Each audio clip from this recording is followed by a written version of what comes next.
Urutan 443 dari awal kita belajar dengan sanad sahih dari Anas radhiyallahu dia berkata, anna Rasulullah sallallahu alaihi wasallam akhara lailatan salat al-isya'i ila syatril lail, thumma aqbala biwajhihi ba'da ma shalla, faqala shalla an-nasu wa raqadu, wa lam tazalu fi salatin mundu intadhartumuha. Bahwa satu malam Rasulullah SAW menunda sholat isya sampai pertengahan malam. Kemudian setelah sholat beliau menghadap wajahnya kepada para sahabat seraya bersabda sallallahu alaihi wasallam, orang-orang yang telah sholat dan tidur, sedangkan kalian senantiasa dalam sholat sejak kalian menunggunya. Diriwayatkan oleh Bukhari. Hadis ini memberikan pelajaran kepada kita. Yang pertama adalah bolehnya menerlambatkan sholat isya sampai ke pertengahan malam. Karena isya waktunya sampai menjelang subuh kan gitu. Tetapi perlu digarisbawahi ini bukan menjadi sebuah kebiasaan. Anda kalau mau jalankan sunnah ini sekali saja. Ini dalam riwayat ini pada satu malam pernah Nabi SAW melakukan itu. Ingin menunjukkan sebuah hukum kepada para sahabat dan juga sampai kepada kita umatnya, bahwasanya boleh menerlambatkan sholat isya, ya, karena waktu malam panjang.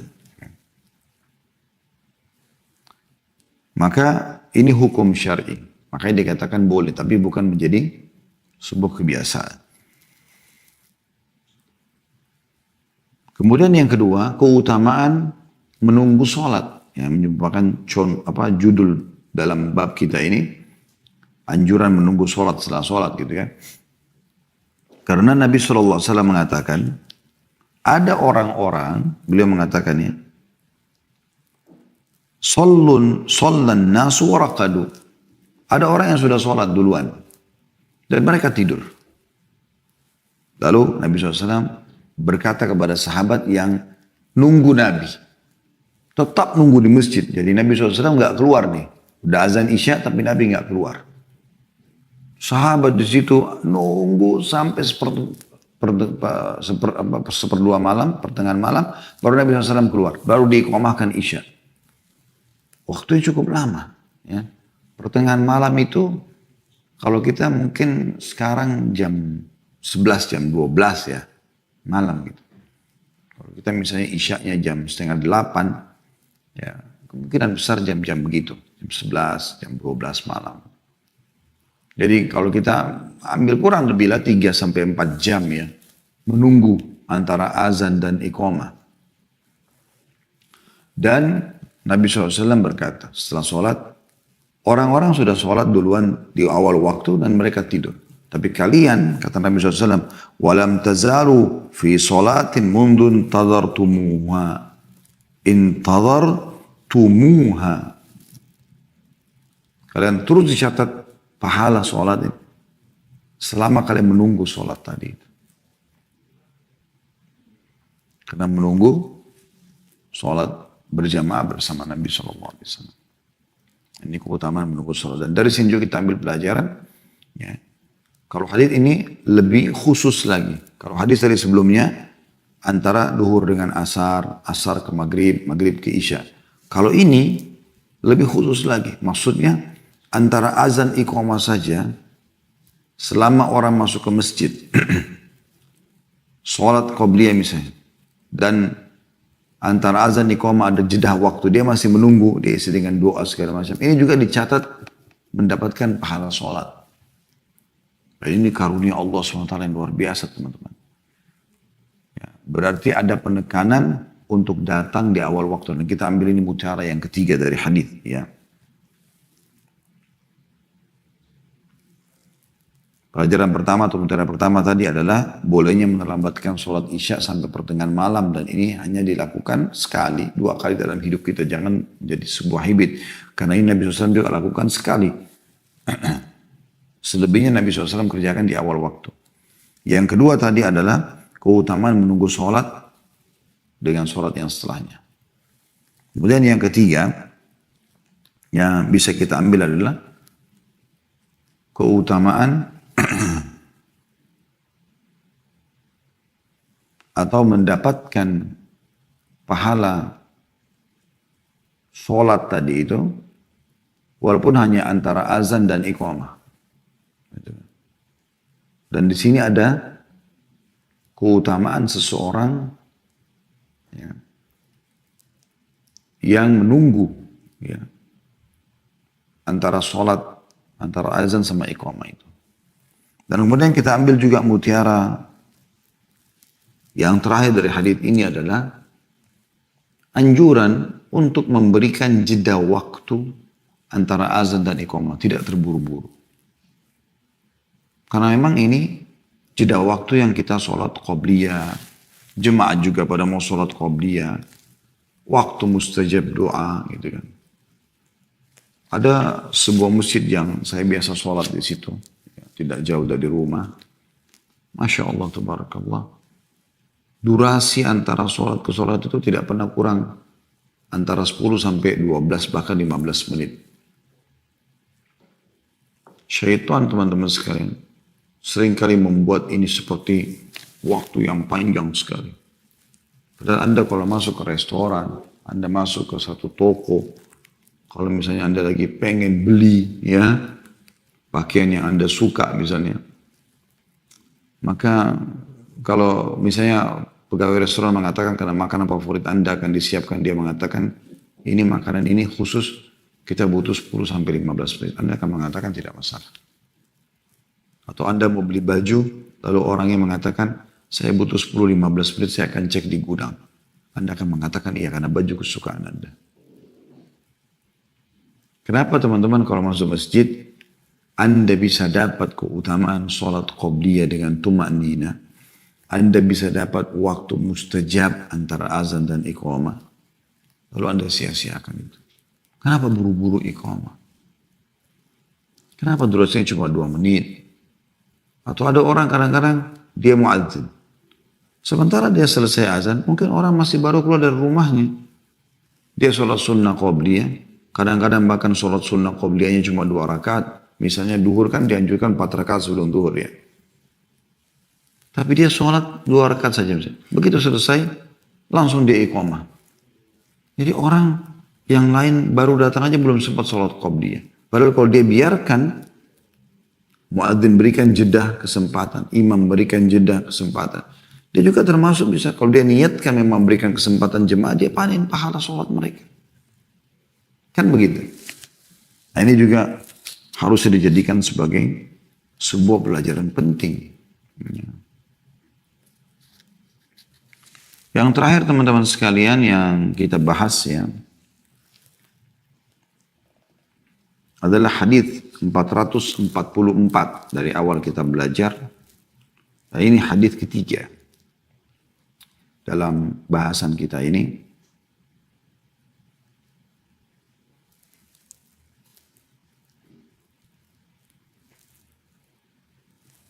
Dengan sanad sahih dari Anas radhiyallahu anhu, beliau berkata, "Anna hadhihi al-ayah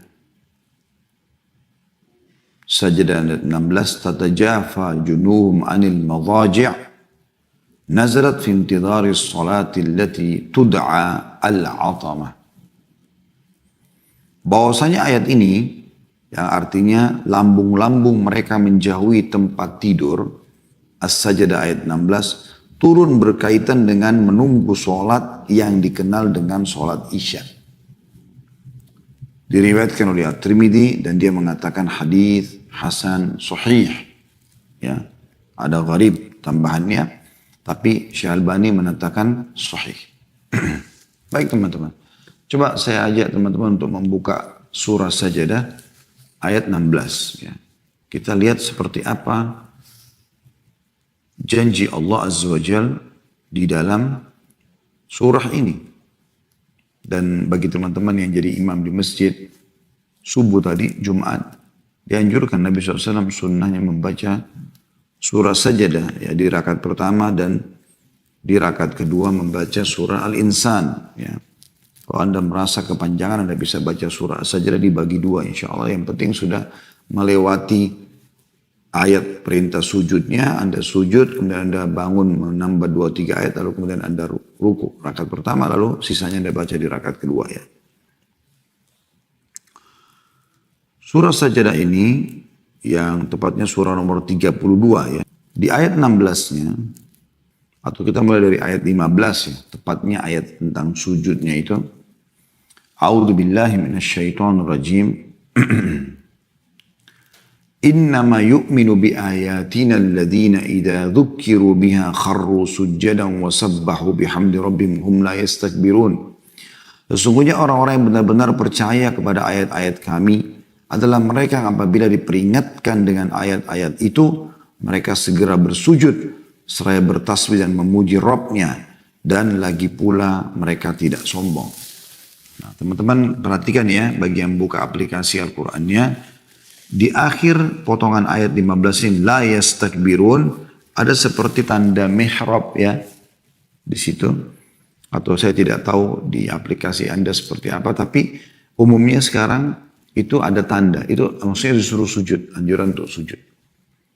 Dan ini ada sebuah hadis yang mulia juga, kata Nabi SAW, bila seseorang membaca ayat sujud kemudian dia sujud, maka syaitan di sebelahnya akan menangis sambil mengatakan, dia diperintahkan sujud, maka dia sujud dan dia selamat. Sementara aku diperintahkan sujud, aku tidak sujud, maka aku celaka. Ya, atau kama qala Nabi SAW. Intinya teman-teman, ini anjuran, dan ini surah dianjurkan baca bagi imam di subuh hari Jumat. Nabi SAW sering membaca ini, kemudian sujud di ayat 15. Setelah sujud, kemudian bangun dari sujud, melanjutkan 1-2 ayat baru ruku ya. Kalau memang Anda merasa kepanjangan. Kalau Anda ingin sempurnakan sunnah Nabi SAW, Anda baca ke-30 ayat surah Sajadah ini. Setelah di rakaat pertama, rakaat kedua Anda baca surah Al-Insan. Baik, siapa yang Allah Subhanahu wa Ta'ala puji di ayat 15 ini? Perhatikan, sesungguhnya orang-orang yang benar-benar percaya kepada ayat-ayat kami. Allah pastikan mereka adalah orang-orang yang beriman. Ya, apabila mereka diberikan peringatan dengan ayat-ayat kami, mereka langsung sujud. Lalu mereka bertasbih dan mereka tidak sombong. Peringatan apapun yang Allah berikan, mereka langsung terima. Dia buat salah, diingatkan ini nggak boleh, lo haram, lalu dia berhenti langsung. Gitu ya. Nah, Allah sebutkan ciri mereka. Siapa ini yang mudah untuk kembali ke jalan Allah Subhanahu wa Ta'ala, yang yakin dengan ayat-ayat Allah, yang mudah untuk bisa sujud memohon ampun kepada Allah, yaitu ayat 16-nya ya, yang sedang kita bahas ini. Tatajafa junubum 'anil madhaji'i yad'una rabbahum khaufan wa tam'an wa mimma razaqnahum yunfikun. Lambung mereka jauh dari tempat tidurnya dan mereka selalu berdoa kepada Rabb-nya dengan penuh rasa takut dan harap. Ya, takut tidak diterima, ya, maka dia berhati-hati dan berharap Allah terima. Kita harus ada di antara kedua itu, khauf dan roja ya. Serta mereka menafkahkan apa-apa rezeki yang kami berikan. Ini ciri mereka. Orang-orang yang yakin dengan ayat-ayat Allah itu, ya, seperti itu. Mereka jauh lambungnya dari tempat tidur. Ayat ini menurut hadis Anas bin Malik turun bagi orang yang ya, berkaitan dengan menunggu sholat yang dikenal dengan sholat Isya. Jadi maghrib ke Isya. Supaya Isya nggak kelewatan, dia nunggu. Turun di sini. Ada juga sebagian ulama yang memaknakan ini adalah di sholat tahajud. Ya. Tapi hadis Anas ini menjelaskan dia adalah menunggu sholat Isya. Perhatikan. Apa yang Allah Subhanahu wa Ta'ala janjikan bagi orang yang seperti ini? Menunggu sholat dengan sholat setelahnya. Kalau ini hadis ini jelas menyatakan maghrib ke Isya. Jadi dia tunggu Isya'nya supaya Isya'nya nggak kelewatan. Atau kalau kita hubungkan dengan riwayat sebelumnya, riwayat kedua dalam bab kita ini, yaitu yang seperti Nabi SAW sampaikan kepada para sahabat yang setelah azan Isya di satu malam, Nabi SAW tidak langsung keluar untuk iqamah, tapi beliau keluar di pertengahan malam untuk mengimami sholat. Maka beliau mengatakan, sesungguhnya ada orang yang sudah sholat di awal waktu, kemudian mereka tidur. Sementara kalian ya, menunggu, maka kalian terus dicatat sholat ya, sampai diiqamahkan, sampai selesai sholat ini. Apa sih yang Allah janjikan? Ayat 17-nya. فَلَا تَعْلَمُ نَفْسٌ مَا أُخْفِيَ لَهُم مِّن قُرَّةِ أَعْيُنٍ جَزَاءً بِمَا كَانُوا يَعْمَلُونَ. Tidak seorang pun mengetahui berbagai nikmat yang menanti, yang indah dipandang sebagai balasan bagi mereka atas apa yang mereka kerjakan. Nanti masuk surga, Allah subhanahu wa ta'ala berikan dia kejutan-kejutan. Ya, dari sesuatu nikmat yang menanti, yang indah dipandang sebagai balasan buat mereka. Jadi jelas ya. Kemudian Allah mengatakan di ayat 18, kita coba baca beberapa ayat dulu supaya nyambung ya. Keutamaan yang kita dapat, kata Allah SWT, afaman kana mu'minan kaman kana fasiqa la yastawun. Apakah orang-orang beriman itu sama dengan orang-orang fasik? Mereka tidak akan sama. Nggak mungkin bisa orang fasik mengerjakan ibadah sehebat orang-orang beriman. Orang beriman pasti dekat dengan Allah Subhanahu wa ta'ala. Allah mengatakan, ayat 19 nya lanjutannya, ammal ladina amanu wa amilus solihati falahum jannatul ma'wa nuzulan bima kanu ya'malun. Adapun orang-orang beriman dengan ayat-ayat ini, mereka mengamalkan dan mengerjakan amal soleh, maka bagi mereka surga tempat kediaman sebagai pahala terhadap apa yang mereka kerjakan. Lalu kemudian ayat 20-nya, wa ammal ladina fasaqu fama'wahumun nar kullama aradu an yakhruju minha u'idu fiha wa qila lahum dhuku adzaban nar alladhi kuntum bihi tukadzibun. Adapun orang-orang fasik, malas ibadah, ahli maksiat, naudzubillah, semoga Allah selamatkan kita ya, dan memaafkan masa-masa lalu untuk bagi para pelakunya. Adapun orang-orang yang fasik, maka tempat mereka adalah jahannam, neraka jahannam. Na'udzubika min jahannam. Setiap kali mereka hendak keluar darinya, maka mereka dikembalikan ke dalamnya dan dikatakan oleh para malaikat kepada mereka, rasakanlah siksa neraka yang dahulu kamu dustakan. Kemudian ayat 21-nya. Ini Anda ambil pelajaran di sini. Setiap kali ada peringatan datang. Walaupun kecil, itu berarti peringatan dari Allah Subhanahu wa ta'ala. Allah bilang di ayat 21-nya, وَلَنُذِيقَنَّهُمْ مِنَ الْعَذَابِ الْأَدْنَى دُونَ الْعَذَابِ الْأَكْبَرِ لَعَلَّهُمْ يَرْجِعُونَ. Dan sungguhnya kami merasakan kepada mereka sebagian azab yang dekat, maksudnya di dunia, sebelum azab yang besar di akhirat.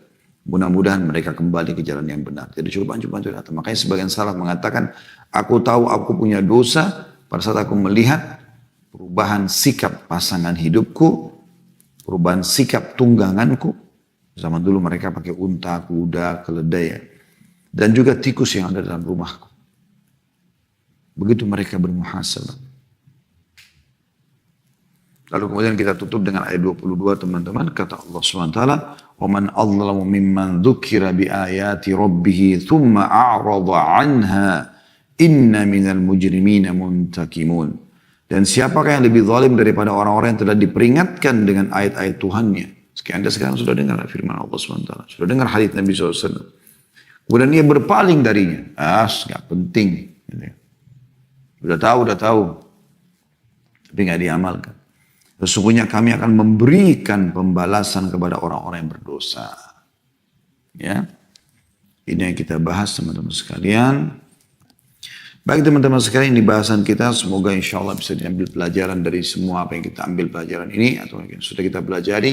Dan Allah jadikan ini sebagai tambahan amal kita pada hari kiamat. Semoga Allah subhanahu wa ta'ala mempertemukan dan menyatukan kita semua sebagaimana di majlis ini di dunia. Allah satukan juga kita di surga firdausnya tanpa hisab. Semoga semua yang punya hajat dunia dan akhirat dipenuhi oleh Allah subhanahu wa ta'ala. Semua yang masih dalam maksiat dimudahkan untuk meninggalkannya. Dan semua yang punya hajat apapun. Ya. Sekali lagi Allah subhanahu wa ta'ala berikan. Biidnillahi ta'ala. Teman-teman di YouTube, agar selalu subscribe, like, dan juga jangan lupa loncengnya. Supaya Anda selalu bertawun bersama kami dalam kebaikan. Dan dukung sekali lagi, selalu saya ingatkan ini, channel-channel yang menyampaikan Al-Quran dan Sunnah. supaya Anda dapat pahala para ustadz-ustadz dan para dai kita. Dan saya juga ingin dapat pahala bersama Anda tentunya. Kemudian bagi teman-teman di Instagram dan Facebook juga jangan selalu lupa untuk follow. Semoga bisa masuk dalam pahala bertawun atau bekerja sama dalam kebaikan insyaAllah. Kalau benar pasti dari Allah. Pada salah dari saya mohon dimaafkan. Subhanakallahumma bihamdika. Asyhadu an la ilaha illa anta astaghfiruka wa atubu ilaik. Wassalamualaikum warahmatullahi wabarakatuh.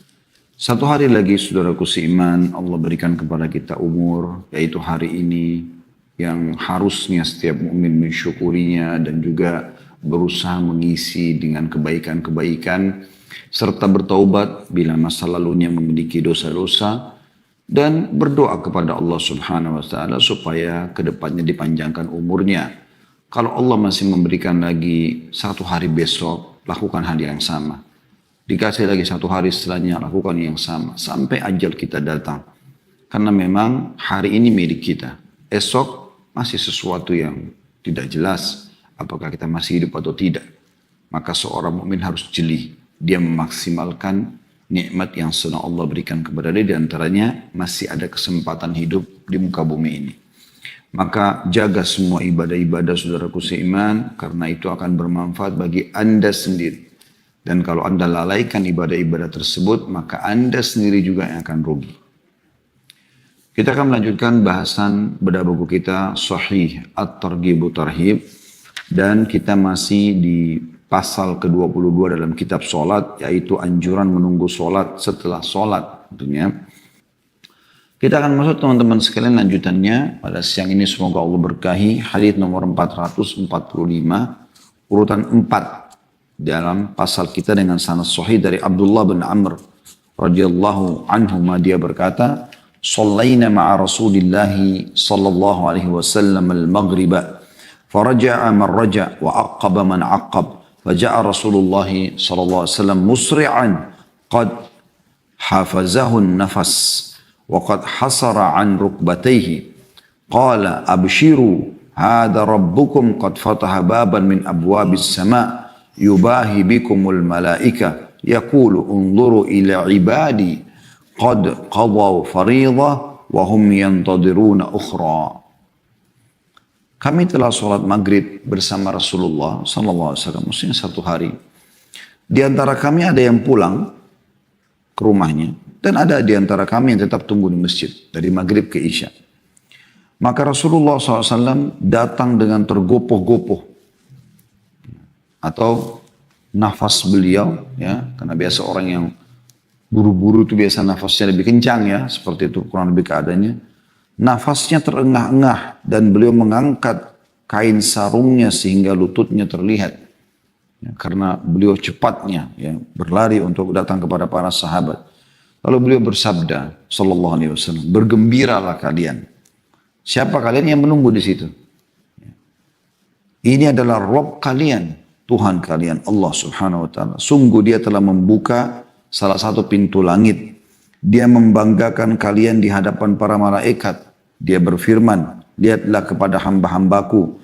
Mereka telah menyelesaikan sholat fardu dan mereka menunggu yang berikutnya." Diriwayatkan oleh Ibnu Majah dari Abu Ayyub, dan semua perawi-perawinya thiqah atau bisa dipercaya. Hadits ini teman-teman sekalian memberikan pelajaran yang penting buat kita tentang keutamaan menunggu sholat wajib yang akan datang setelah mengerjakan sholat wajib yang sebelumnya. Tadi contoh maghrib menunggu isya, dan ini yang disebutkan dalam riwayat ini ya. Karena hampir beberapa riwayat yang sudah kita pelajari memang menyebutkan maghrib ke isya gitu ya. Walaupun bisa kita kerjakan duhur ke asar misalnya ya, subuh ke duhur ya, atau asar ke maghrib. Tapi umumnya orang lebih lowong di waktu maghrib ke isya. Karena waktunya jedahnya pendek, dan juga umumnya aktivitas orang sudah mulai meredah, yang mencari rezeki, yang beraktivitas yang pagi hari, siang hari, sore hari, itu sudah menutupnya di waktu maghrib. Ya. Kita juga tahu jadwal kerja di kantor kadang-kadang sampai jam 5 ya. Jadi memang waktunya sudah lowong ya. Dan memang waktu sholat dengan sholat setelahnya itu dekat sekali. Sehingga mudah sekali untuk mendapatkan keutamaan ini. Jadi pelajaran pertama yang kita bisa ambil adalah keutamaan menunggu sholat wajib setelah mengerjakan sholat wajib sebelumnya. Tadi maghrib sudah dikerjakan, menunggu isya. Ya. Nah di sini teman-teman sekalian, ini keutamaan tersendiri. Pelajaran yang kedua, keutamaan sholat maghrib dan isya di sini. Karena kejadian ini yang Nabi SAW sampaikan, bahwasanya dengan buru-buru beliau datang sampai terengah-engah nafas beliau sallallahu alaihi wasallam. Beliau sampai mengangkat kain sarungnya. Ya biasa orang kalau seperti ini yang mau cepat lari supaya tidak terhambat gitu kan. Karena ingin segera menyampaikan berita gembira ini kepada para sahabat. Lalu menyampaikan bahwasanya di saat ini, maksudnya di waktu seperti ini. Antara maghrib ke isya ya. Itu Allah membuka pintu langit lalu membanggakan kalian. Membanggakan kalian sambil mengatakan kepada para malaikat bahwasanya lihatlah hamba-hambaku ini, mereka setelah mengerjakan kewajiban yang saya bebankan, maka mereka masih menunggu kewajiban yang setelahnya. Jadi ini keutamaan sendiri karena terjadi di waktu maghrib dan isya. Kemudian yang ketiga, pelajaran yang bisa kita ambil, bagaimana perhatian Nabi SAW kepada umatnya. Bagaimana beliau tidak mau menunda penyampaian wahyu. Karena beliau bisa saja menyampaikan di waktu nanti setelah pas salat isya misalnya. Atau keesokan harinya. Tapi Nabi SAW sangat haris. Haris itu selalu ya, perhatian khusus. Agar syariat Allah Subhanahu Wa Taala segera sampai kepada umat ini. Dan mereka segera meraih rahmat Tuhan. Di saat Nabi SAW menyampaikan itu, belum mendapatkan informasi bahwasanya pintu langit lagi dibuka, maka beliau segera menyampaikan kepada para sahabat. Bisa masuk dalam maknanya, ini Allah SWT sedang banggakan kalian. Kalau kalian pun mau bersyukur kepada Allah, mau berzikir, mau berdoa, ini kesempatan. Karena Allah sedang membanggakan kalian di depan para malaikatnya. Jadi ini perhatian Nabi SAW yang luar biasa. Pelajaran yang keempat dari hadis ini, teman-teman sekalian, adalah sifat kalamnya Allah. Allah Subhanahu Wa Taala berbicara. Ya, sebagaimana di sini dikatakan Allah berbicara kepada para malaikat, "Unzuru ila ibadi." Lihatlah kepada hamba-hambaku itu. Dan perintah kepada para malaikat seluruhnya untuk menyaksikan para sahabat yang menunggu isya selepas salat maghrib. Mereka tidak pulang hanya karena menunggu isya saja. Qad qadaw fariidah. Mereka telah melakukan kewajiban yang aku bebankan, maksudnya maghrib, wahum yantadhiruna ukhra. Sementara mereka sibuk menunggu yang datang setelahnya, maksudnya sholat isya. Ini adalah sifat kalam Allah SWT dan kita tahu Al-Quran adalah kalamullah, perkataannya Allah. Dan Allah Subhanahu Wa Taala memiliki sifat kalam sesuai dengan kemahamuliaannya dan kemahasempurnaannya, tidak bisa disamakan dengan makhluknya dan tidak boleh ditakwilkan atau dialihkan maknanya atau interpretasi ke makna yang lain. Ini juga sebuah pelajaran tersendiri. Kemudian yang terakhir teman-teman sekalian adalah keutamaan beberapa orang sahabat walaupun tidak disebutkan namanya di sini, tapi salah satunya adalah perawi hadis ini, yaitu Abdullah bin Amr radhiyallahu anhuma. Karena beliau salah satu orang yang hadir di masjid pada saat itu. Ini keutamaan mereka. Karena mereka lah yang disebutkan dalam hadis di mana Allah Subhanahu Wa Taala banggakan mereka di depan para malaikat. Bagi keutamaan mereka juga ada khusus gitu ya. Ini juga pelajaran yang bisa kita ambil dari hadis. Hadis selanjutnya teman-teman sekalian 446, urutan 5 dalam pasal kita. Di sebelahnya ada tulisan Hasan sanadnya dari Abu Umamah radhiyallahu anhu bahwa Rasulullah sallallahu alaihi wasallam bersabda, "Wa salatun fi ithri shalah la lagwa bainahuma kitabun fi'liyin." Salat setelah salat tanpa ada perbuatan sia-sia di antara keduanya adalah catatan di Illiyin atau catatan di penghuni surga. Hadis ini diriwayatkan Abu Daud dan hadis ini sudah disebutkan secara lengkap kata beliau di bab 9 atau di pasal 9 tentunya ya. Baik, kita coba korek mutiara dari hadis ini. Yang pertama masih dalam seperti judul pasal kita adalah keutamaan menunggu sholat kepada sholat yang setelahnya. Kalau tadi hadits urutan 445, urutan 4 dalam pasal kita, menyebutkan kalau Allah membanggakan saja, ya, atau membanggakan orang-orang yang ada menunggu sholat maghrib ke isya, atau antara sholat dengan sholat wajib setelahnya, maka di hadits 446 ada jaminan surga buat mereka. Jadi yang pertama keutamaan menunggu sholat wajib yang akan dikerjakan setelah mengerjakan wajib yang sudah dikerjakan. Dan yang kedua, jaminan surga bagi mereka, tapi dengan syarat. Perhatikan syaratnya, la lagwa bainahuma. Tidak ada hal yang sia-sia di antara keduanya. Artinya, menunggu di antara maghrib dengan isya itu diisi dengan dengar pengajian, misal baca Al-Quran, berzikir, berdoa, ya. Atau mungkin memecahkan sebuah perkara yang saudara kita muslim butuh, misalnya ada yang datang konsultasi, nah itu oke. Tapi kalau nunggu di antara sholat dengan sholat tapi sibuk, pegang handphone, kemudian menonton cuplikan-cuplikan di medsos, apalagi yang haram, ini sia-sia. Nonton film sambil nunggu misalnya maghrib isya, kan tidak tepat gitu loh. Ya. Di luar masjid saja nggak tepat, apalagi dalam masjid seperti itu. Jadi ini harusnya difahami teman-teman sekalian. Jadi ada syaratnya ya. Maka dia akan dijamin masuk surga. Yang dimaksud dengan illiyin adalah nama buku di mana catatan ahli-ahli surga ada di situ. Maka kata Nabi SAW, menunggu sholat wajib. Ya. Yang akan dikerjakan setelah mengerjakan wajib sebelumnya, isya ditunggu setelah mengerjakan maghrib, maka tidak ada hal sia-sia di antaranya, akan langsung dicatat di illiyin atau daftar buku nama-nama ahli surga. Semoga Allah masukkan kita di antaranya. Ya. Hadis selanjutnya 447 urutan 6 dalam pasal kita, sahih di ghairihi, dari Jabir bin Abdullah radhiyallahu anhu, dia berkata, Rasulullah sallallahu alaihi wasallam bersabda, "Ala adullukum ala ma yamhu Allahu bihi al-khataya wa yukaffiru bihi adh-dhunub?" Qalu bala ya Rasulullah, qala isbaghul wudu'i 'ala al-makruhat wa kathratul khuta ila al-masajid wa intidharus salati ba'da as-salah fadhalikumur ribat. Artinya, maukah kalian aku tunjukkan, kata Nabi SAW, sesuatu yang atau perbuatan yang dengannya Allah menghapus kesalahan-kesalahan dan melebur dosa-dosa.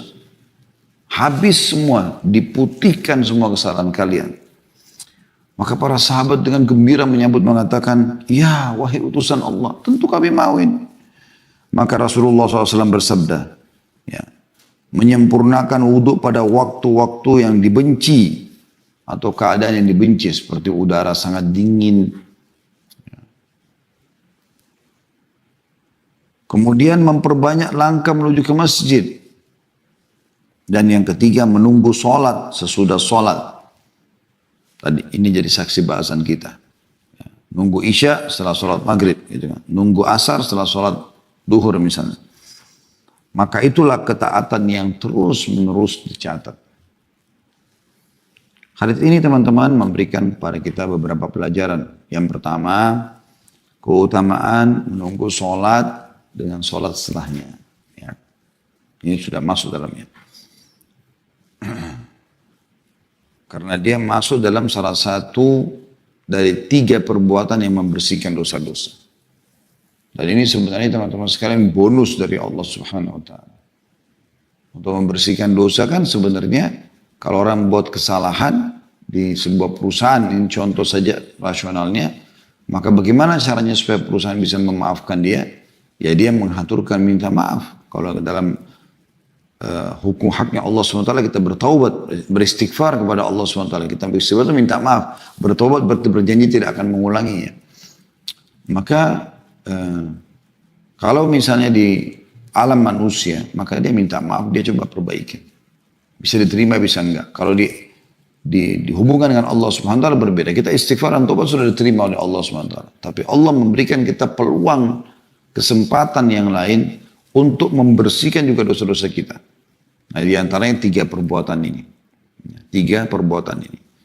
Yang pertama adalah tadi berwudu di waktu-waktu yang dibenci. Berwudu di waktu-waktu yang dibenci. Ya. Kalau kita bisa mengatakan mutiara yang pertama, boleh juga adalah amal-amal yang membersihkan dosa-dosa adalah berwudu di waktu yang dibenci. Ini mutiara yang pertama dari hadis kita. Kalau tadi kan saya bilang keutamaan menunggu sholat dengan sholat, tapi nanti kita masukkan di poin yang ketiga supaya sesuai dengan urutan dalam hadis kita. Jadi mutiara pertama dari hadis adalah selalu menjaga wudhu, dan ini sudah kita bahas sebenarnya panjang lebar ya di pasal ke-9 tentang masalah keutamaan sholat, ya, keutamaan wudhu, keutamaan memperbanyak langkah menuju ke masjid. Ya. Ini sudah kita bahas semuanya pada pertemuan sebelumnya. Insya Allah teman-teman bisa ikutin. Ya, sudah diangkat oleh teman-teman tim di medsos. Insya Allah bisa kembali mereview hadis-hadis yang sudah kita pelajari. Dan dimaksud juga memelihara wudhu atau selalu menjaga wudhu di waktu-waktu yang dibenci. Kalau di buku kita dituliskan dalam kurung seperti sangat dingin. Itu contoh. Dia menggunakan kata seperti, maksudnya ini salah satu contohnya.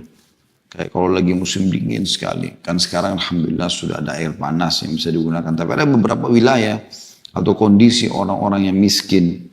Tidak punya pemanas di rumahnya. Di Rusia, di Eropa sana, yang di Amerika yang memang dingin. Di Australia. Di beberapa wilayah-wilayah yang memang dingin sekali. Ya, orang-orang kaya mungkin punya pemanas. Tapi orang-orang yang miskin tinggal di kemah, di pinggir jalan, mereka kedinginan. Dan kalau wudhu ya wudhu dengan air yang ada, apa boleh buat gitu ya.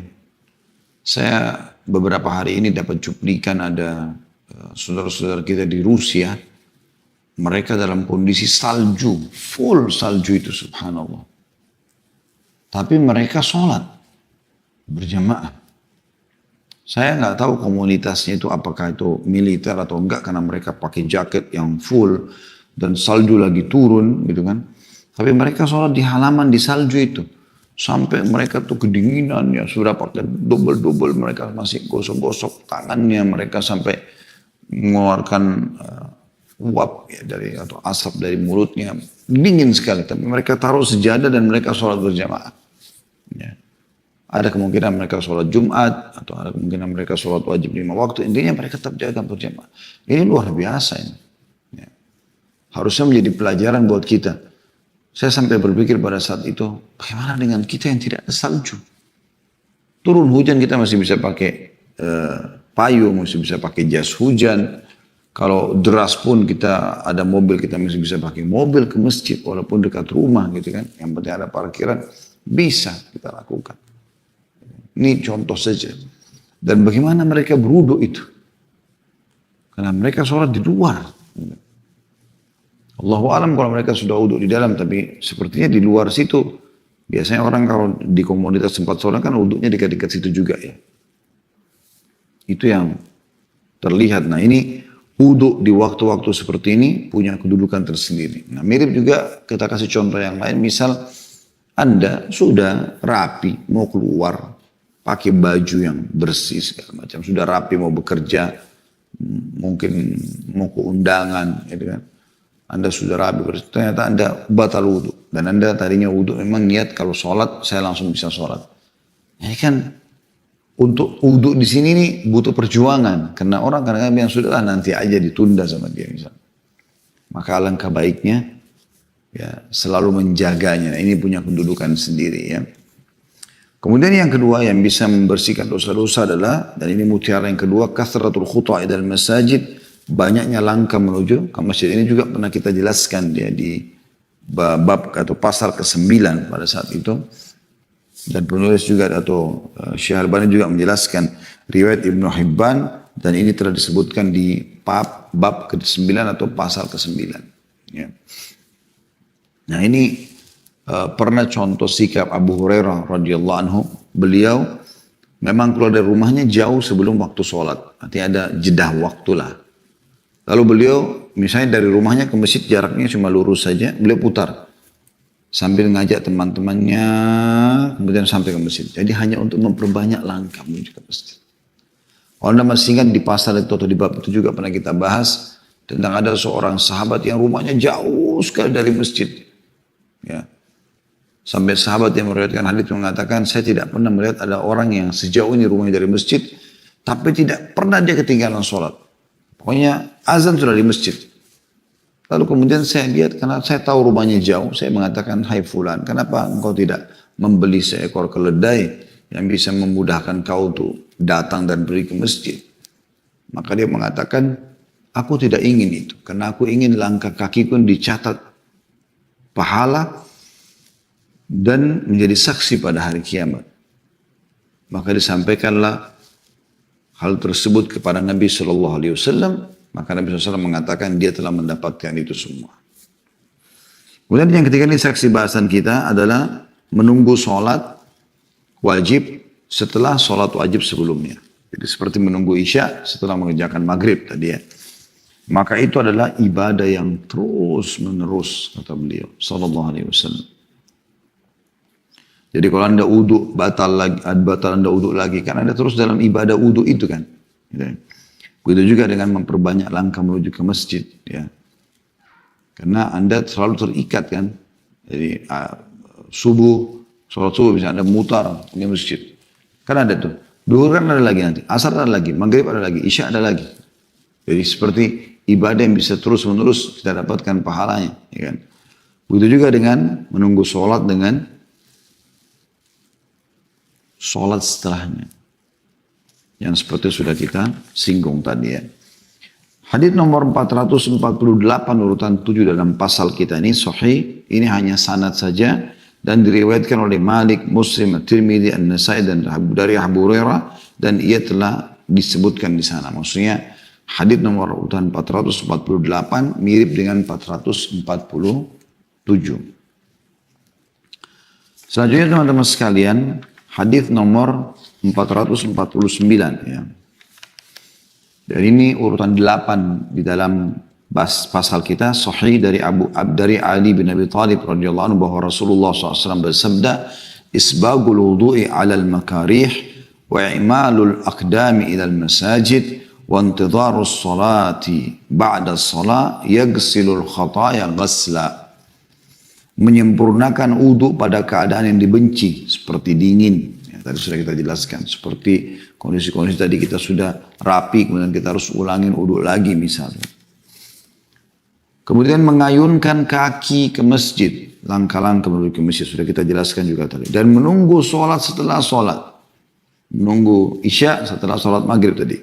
Semua itu mencuci bersih kesalahan-kesalahan. Diriwayatkan Abu Ya'la Al-Bazzar dengan sanad sahih dan juga Al-Hakim mengatakan sahih berdasarkan syarat Muslim.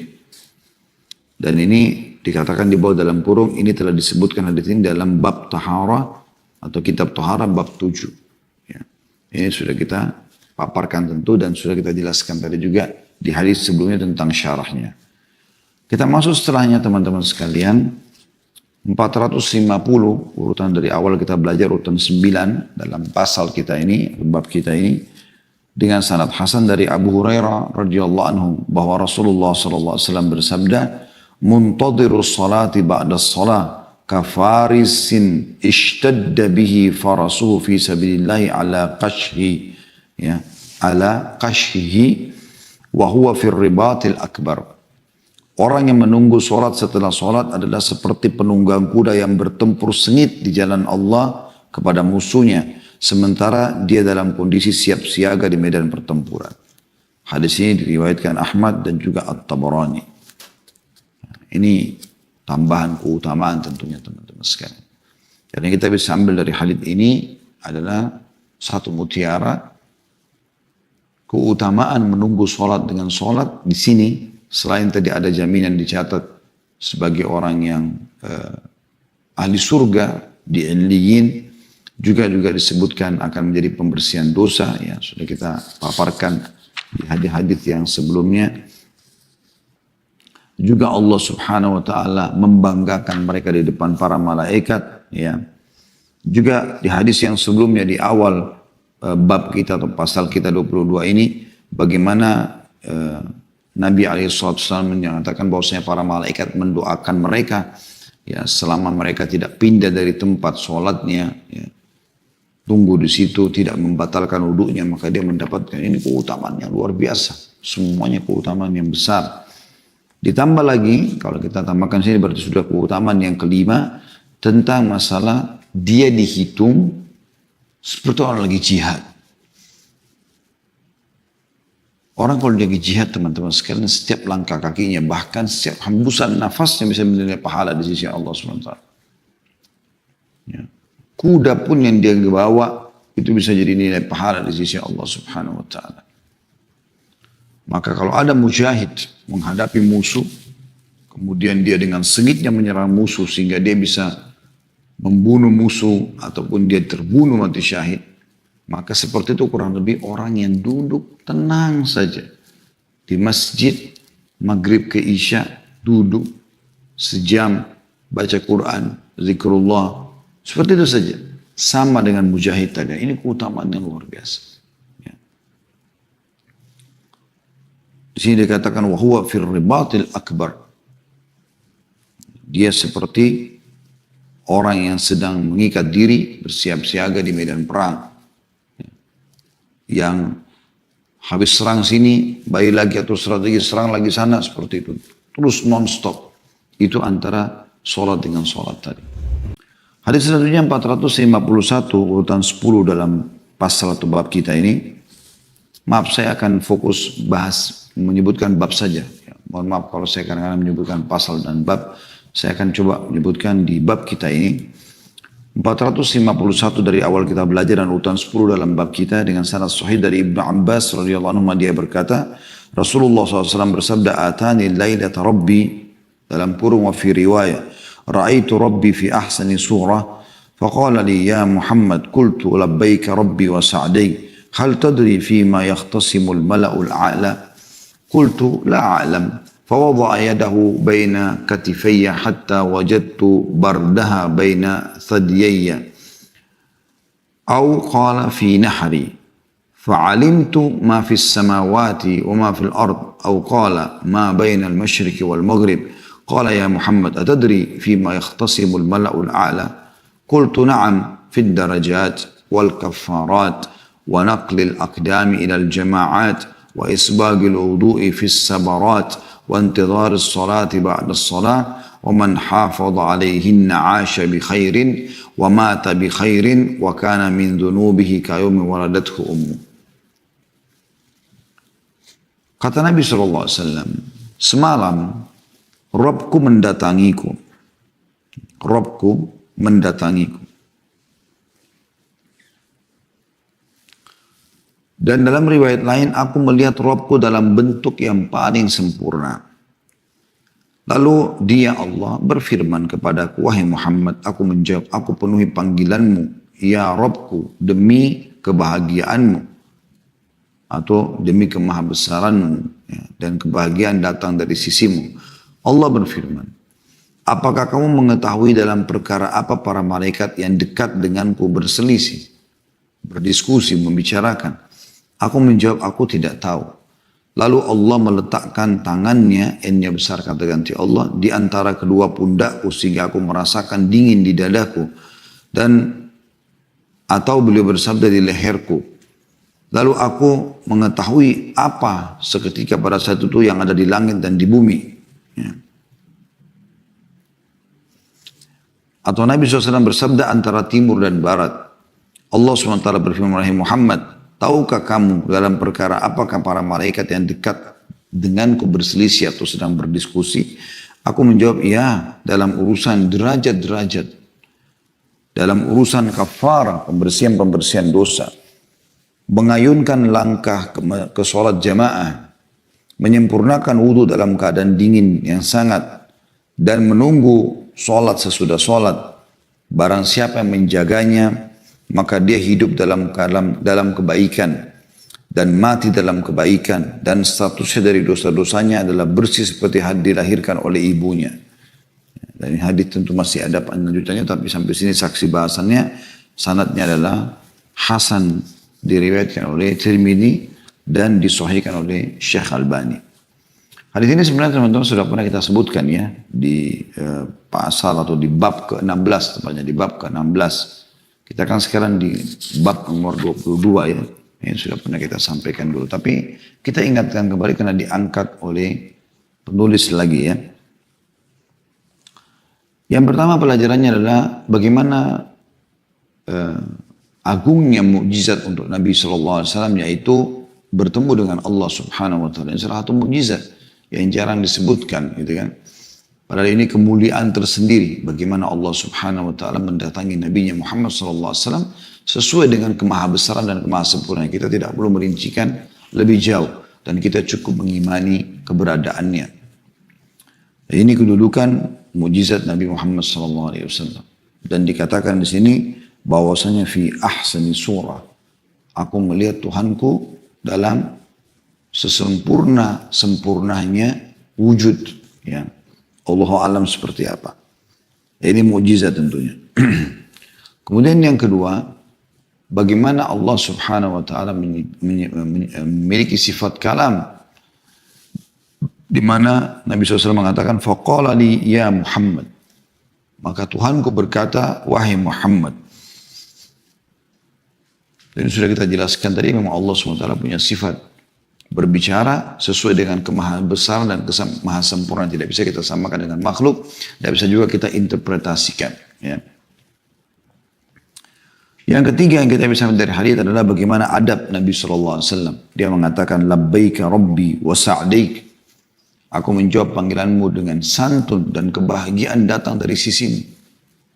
Seperti itu kurang lebih terjemahannya yang tepat ya. Kalau di sini kan dikatakan ya Rabb, ya. Aku memenuhi panggilanmu ya Rabb, wahai Rabbi, demi kebahagiaan. Allah Subhanahu Wa Taala sudah bahagia. Kayak kita terjemahannya, dan kebahagiaan datang dari sisimu, ya. Ini berarti adab Nabi SAW. Kemudian mukjizat yang lain yang Allah berikan dari hadis, dalam hadis yang disebutkan selain Allah Subhanahu Wa Taala bertemu dengan Nabi Muhammad SAW juga adalah pada saat Allah Subhanahu Wa Taala mengatakan, hal tadri fima yakhtasim al-mala'ul a'la, kira-kira dalam masalah apa malaikat yang dekat denganku sedang berbicara, berdiskusi. Maka kata Nabi SAW, saya tidak tahu, la'ala. Fakultu la'ala. Kemudian, fawada yadahu baina katifayya hatta wajadtu bardaha baina thadayya. Maka Allah pun meletakkan telapak tangannya dengan kemahamuliaan Allah dan kemahasempurnaan. Kita tidak tahu seperti apa prosesnya. Lalu aku rasakan dinginnya di dadaku atau di leherku, kata Nabi SAW. Ini mukjizat tersendiri. Bagaimana Allah Subhanahu Wa Taala berinteraksi langsung dengan Nabi Muhammad SAW. Ya. Bertemu saja dengan Allah itu sudah mukjizat tersendiri.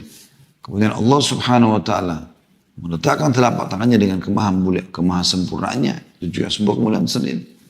Dan sebagai orang beriman kita imani semua, walaupun tidak bisa kita bayangkan seperti apa Allah SWT meletakkan telapak tangannya di dada Nabi SAW ataupun di lehernya.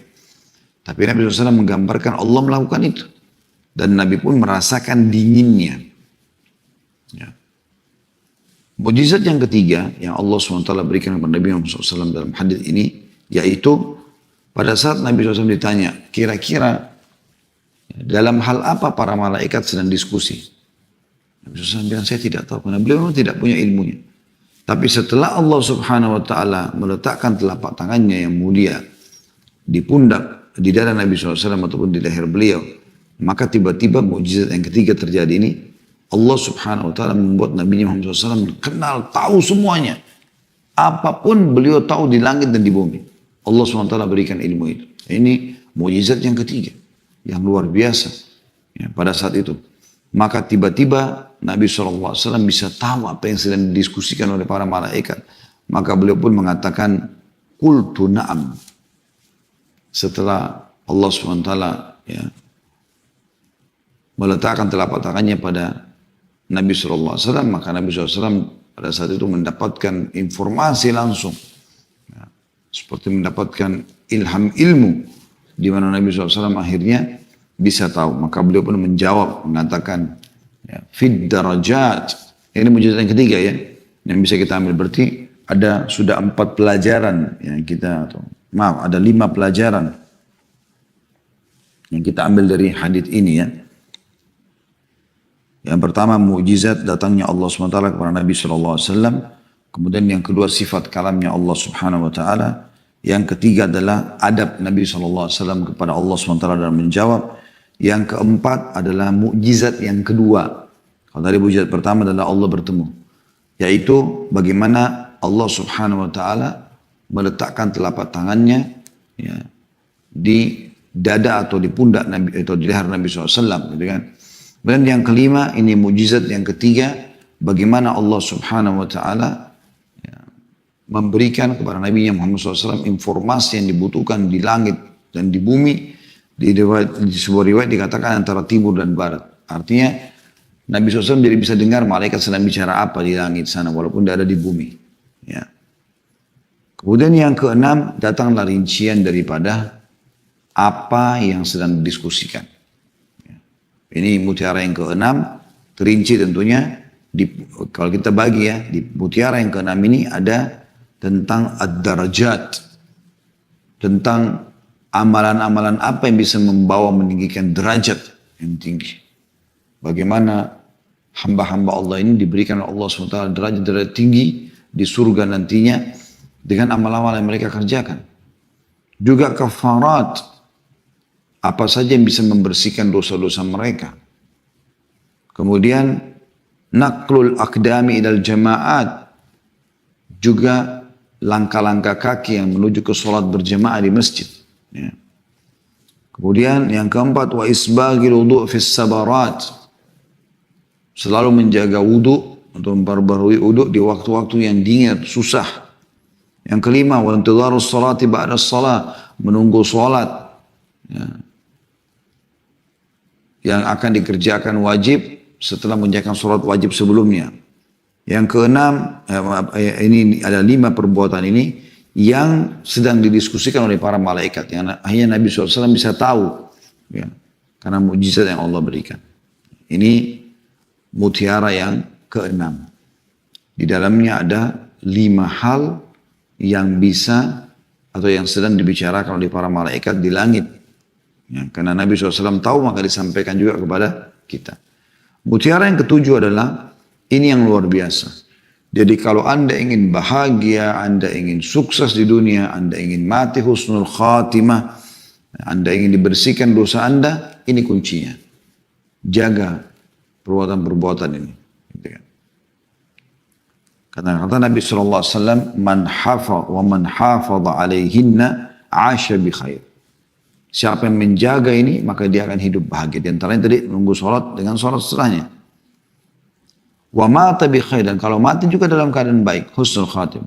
Wa kana min dzunubika ummi waladatu ummu. Dan untuk dosa-dosanya semua dia seperti baru dilahirkan oleh ibunya. Luar biasa. Ya, luar biasa. Semoga Allah SWT memudahkan kita mengamalkan. Sebelumnya tadi ya, dia seperti mujahid. Sebelumnya lagi ya, dia seperti mengikat diri antara sholat dengan sholat. Ya, dia seperti dapat pahala sholat terus. Karena dia menunggu. Sebelumnya lagi tadi, ya, bagaimana membersihkan dosa-dosa. Sebelumnya lagi dicatatkan sebagai hadis surga. Ya. Sebelumnya lagi Allah Subhanahu Wa Taala banggakan mereka. Sebelumnya lagi yang kita sebutkan juga di awal-awal kita belajar dalam bab kita ini, bagaimana para malaikat mendoakan mereka kalau mereka belum pindah dari tempat sholatnya. Ini keutamaan yang luar biasa. Makanya membuat dia seperti bersih dari dosa-dosanya. Hadis selanjutnya 452 urutan 11 ya. Dalam bab kita ini Hasan Sahih dari Abu Sa'id Al-Khudri radhiyallahu anhu, dia berkata Rasulullah SAW bersabda, ala adullukum ala ma yukaffirullahu bihi al-khataya wa yazidu bihi fil hasanat. Qalu bala ya Rasulullah, qala isbagul wudu'i awit tuhuri fil makarih wa kathratul khuta ila al-masjid was salatu ba'da salat. وما من أحد يخرج من بيتي متطهرا حتى يأتي المسجد فيصلي فيه مع المسلمين أو مع الإمام thumma yantadiru as-salata allati ba'daha illa qalatil malaikah Allahumma ighfir lahu Allahumma arhamhu. Maukah kalian, kata Nabi SAW, untuk aku tunjukkan sesuatu yang dengannya Allah menghapus kesalahan-kesalahan dan menambah kebaikan-kebaikan. Mereka menjawab, tentu wahai Rasulullah. Maka beliau bersabda, menyempurnakan wudu atau bersuci dalam waktu-waktu dalam keadaan yang dibenci. Ini sudah kita jelaskan tadi. Kemudian memperbanyak langkah menuju ke masjid. Ini juga sudah kita jelaskan. Sholat, menunggu sholat dengan sholat setelahnya. Juga sudah kita jelaskan. Tidak ada seorang pun yang keluar dari rumahnya dalam keadaan suci, lalu dia datang ke masjid. Ini yang akan jadi tambah bahasan kita ya. Insya Allah tambahan mutiara di sini. Sholat di dalamnya, dalam masjid bersama kaum muslimin atau bersama imam. Kemudian menunggu sholat yang berikutnya. Melainkan pasti malaikat akan mengatakan, ya Allah ampunilah dia, ya Allah rahmatilah dia. Hadis diriwayatkan Ibnu Majah, Ibnu Khuzaimah, Ibnu Hibban dalam sahihnya. Dan hadis ini dinyatakan sahih atau hasan sahih oleh Syekh Albani rahimahumullah semuanya. Dari hadis yang panjang ini tentunya kita ngambil pelajaran mutiara. Yang pertama adalah bagaimana Nabi SAW mengatakan, maukah aku tunjukkan kalian kepada amalan-amalan yang bisa membersihkan dosa plus ditambahkan pahala. Jadi yang tadi kita sempat sebutkan membersihkan dosa-dosa. Tapi di sini ada tambahannya dan menambah pahala. Maka ini mutiara yang pertama adalah menambahkan pahala. Dan sudah disebutkan tadi menjaga wudhu ya, di waktu yang dibenci. Seperti juga termasuk mau tidur, ngantuk ya, wudhu dulu sebelum tidur gitu. Atau selepas biologis kemudian mau tidur. Lebih baik mandi, tapi kalau tidak paling tidak wudu. Ya, semoga Allah mudahkan kita mengamalkan tentunya. Memperbanyak langkah menuju ke masjid. Kemudian sholat, menunggu sholat dengan sholat yang sudah dikerjakan, yang akan dikerjakan setelah mengerjakan sholat wajib sebelumnya. Ya, ini semua adalah hal yang bisa membersihkan dosa dan menambahkan pahala. Mutiara yang kedua teman-teman sekalian, anjuran agar berwudu dari rumah. Ini sudah kita jelaskan dalam kitab wudu sebenarnya. Jadi beda pahalanya antara anda wudu dari rumah lalu kemudian anda keluar seperti mau ke masjid daripada dibandingkan dengan anda wudu di masjidnya. Banyak sekali saya lihat kayak sebuah tradisi kita di Indonesia ini, tidak ada wudu, jarang menjaga wudu gitu. Nanti kalau sudah mau sholat berbondong-bondong antri di tempat wudu di masjid. Akhi, dianjurkan agar wudu di rumah. Ini ada utamanya sendiri. Ya. Jadi dia disuruh oleh Nabi SAW, siapa yang keluar dari rumahnya dalam kondisi dia suci, lalu dia datang ke masjid untuk sholat berjamaah bersama imam, kemudian dia tunggu sholat dan sholat setelahnya, maka malaikat akan mengatakan, ya Allah ampuni dia, ya Allah rahmati dia. Maka ada anjuran untuk wudu dari rumah, kecuali anda sudah wudu. Termasuk juga anda walaupun belum mau ke masjid, misalnya anda pagi hari mau aktivitas ke kantor, anda wudu dulu pada saat mandi. Nggak ada ruginya gitu kan. Kalau batal anda wudu lagi nanti perbaharui. Jadi jangan keluar tanpa kondisi tidak wudu. Karena anda kehilangan keutamaan di sini. Anjuran berwudu sebelum. Dan nanti kalau pas waktu duhur, anda sudah masuk ke masjid misalnya tinggal sholat. Karena wudunya sudah ada. Nah ini mendapatkan keutamaan yang dijanjikan dalam hadis ini tentunya. Baik teman-teman sekalian kita coba selesaikan ya, karena ada 14 hadis di sini kita sudah selesaikan sampai hadis 11. Sekarang kita akan bacakan hadis ke-12 dalam bab kita Hasan li Ghairi urutan 453 dari awal kita belajar. Dari Anas bin Malik radhiyallahu anhu dari Nabi SAW beliau bersabda, "Thalathun kaffarat wa thalathun darajat wa thalathun munjiyat wa thalathun muhlikat. Fa ammal kaffarat fa isbagul wudu'i fis sabarat wa intidharus salati ba'da as-salah wa naqdul aqdami ila al-jama'at. Wa amma ad-darajat fa it'amut ta'am wa ifsha'us salam was salatu bil laili wan nasu niyam. Wa ammal munjiyat fal 'adlu fil ghadabi war ridha wal qasdu fil faqri wal ghina wa khasyatul la wa khasyatul lahi fis sirri wal alaniyah. Wa ammal muhlikat fasyukhun muta' wa hawan muttaba' wa ijabul mar'i binafsih. Ya. Artinya, 3 perkara pelebur dosa. Pasti bisa membersihkan dosa-dosa. Ada 3 perkara menyebabkan peninggian derajat. Ada 3 perkara penyelamat seseorang. Ada 3 perkara pembinasa. Adapun pelebur dosa, jadi ada 4 hal ya. 3 perkara pelebur dosa, 3 perkara pengangkat derajat, 3 perkara penyelamat, 3 perkara pembinasa. Ada 4. Yang pertama adalah, kata Nabi SAW, adapun pelebur dosa, menyempurnakan wudhu di waktu yang sangat dingin atau dibenci. Ini yang pelebur dosa. Menunggu sholat wajib yang akan dikerjakan setelah sholat wajib sebelumnya, yang sudah dikerjakan. Melangkahkan kaki untuk sholat berjamaah di masjid. Ini pelebur dosa. 3 hal. Dan sudah kita bahas tentu sebelumnya. Adapun yang mengangkat derajat, supaya tinggi derajatnya, yaitu memberi makan, traktir orang, menebar salam, dan sholat di malam hari sementara orang-orang sedang tidur. Langsung saja kita masuk teman-teman. Mutiaranya adalah yang ditambah-tambah dalam hadis ini, langsung kita masuk ke masalah peninggian derajat. Disebutkan sini ada 3 peninggian derajat. Memberikan makan. Rutin teman-teman, berikan makan kepada orang. Traktir, jangan selalu mau ditraktir. Ini pahalanya besar sekali. Penyebab tingginya derajat. Sampai sebagian salaf mengatakan, aku menyiapkan makanan kesukaan para sahabat-sahabatku. Lebih aku cintai dari ibadah ini dan ibadah itu. Maksudnya sholat malam atau ibadah yang lainnya. Karena memang ini sebuah ibadah yang sangat luar biasa. Dia bisa menjadi peninggi derajat. Memberi makan orang. Anda masih punya orang tua, berikan makan mereka. Paman, tante, ya, ponakan, beri makan mereka. Bagi kepada orang.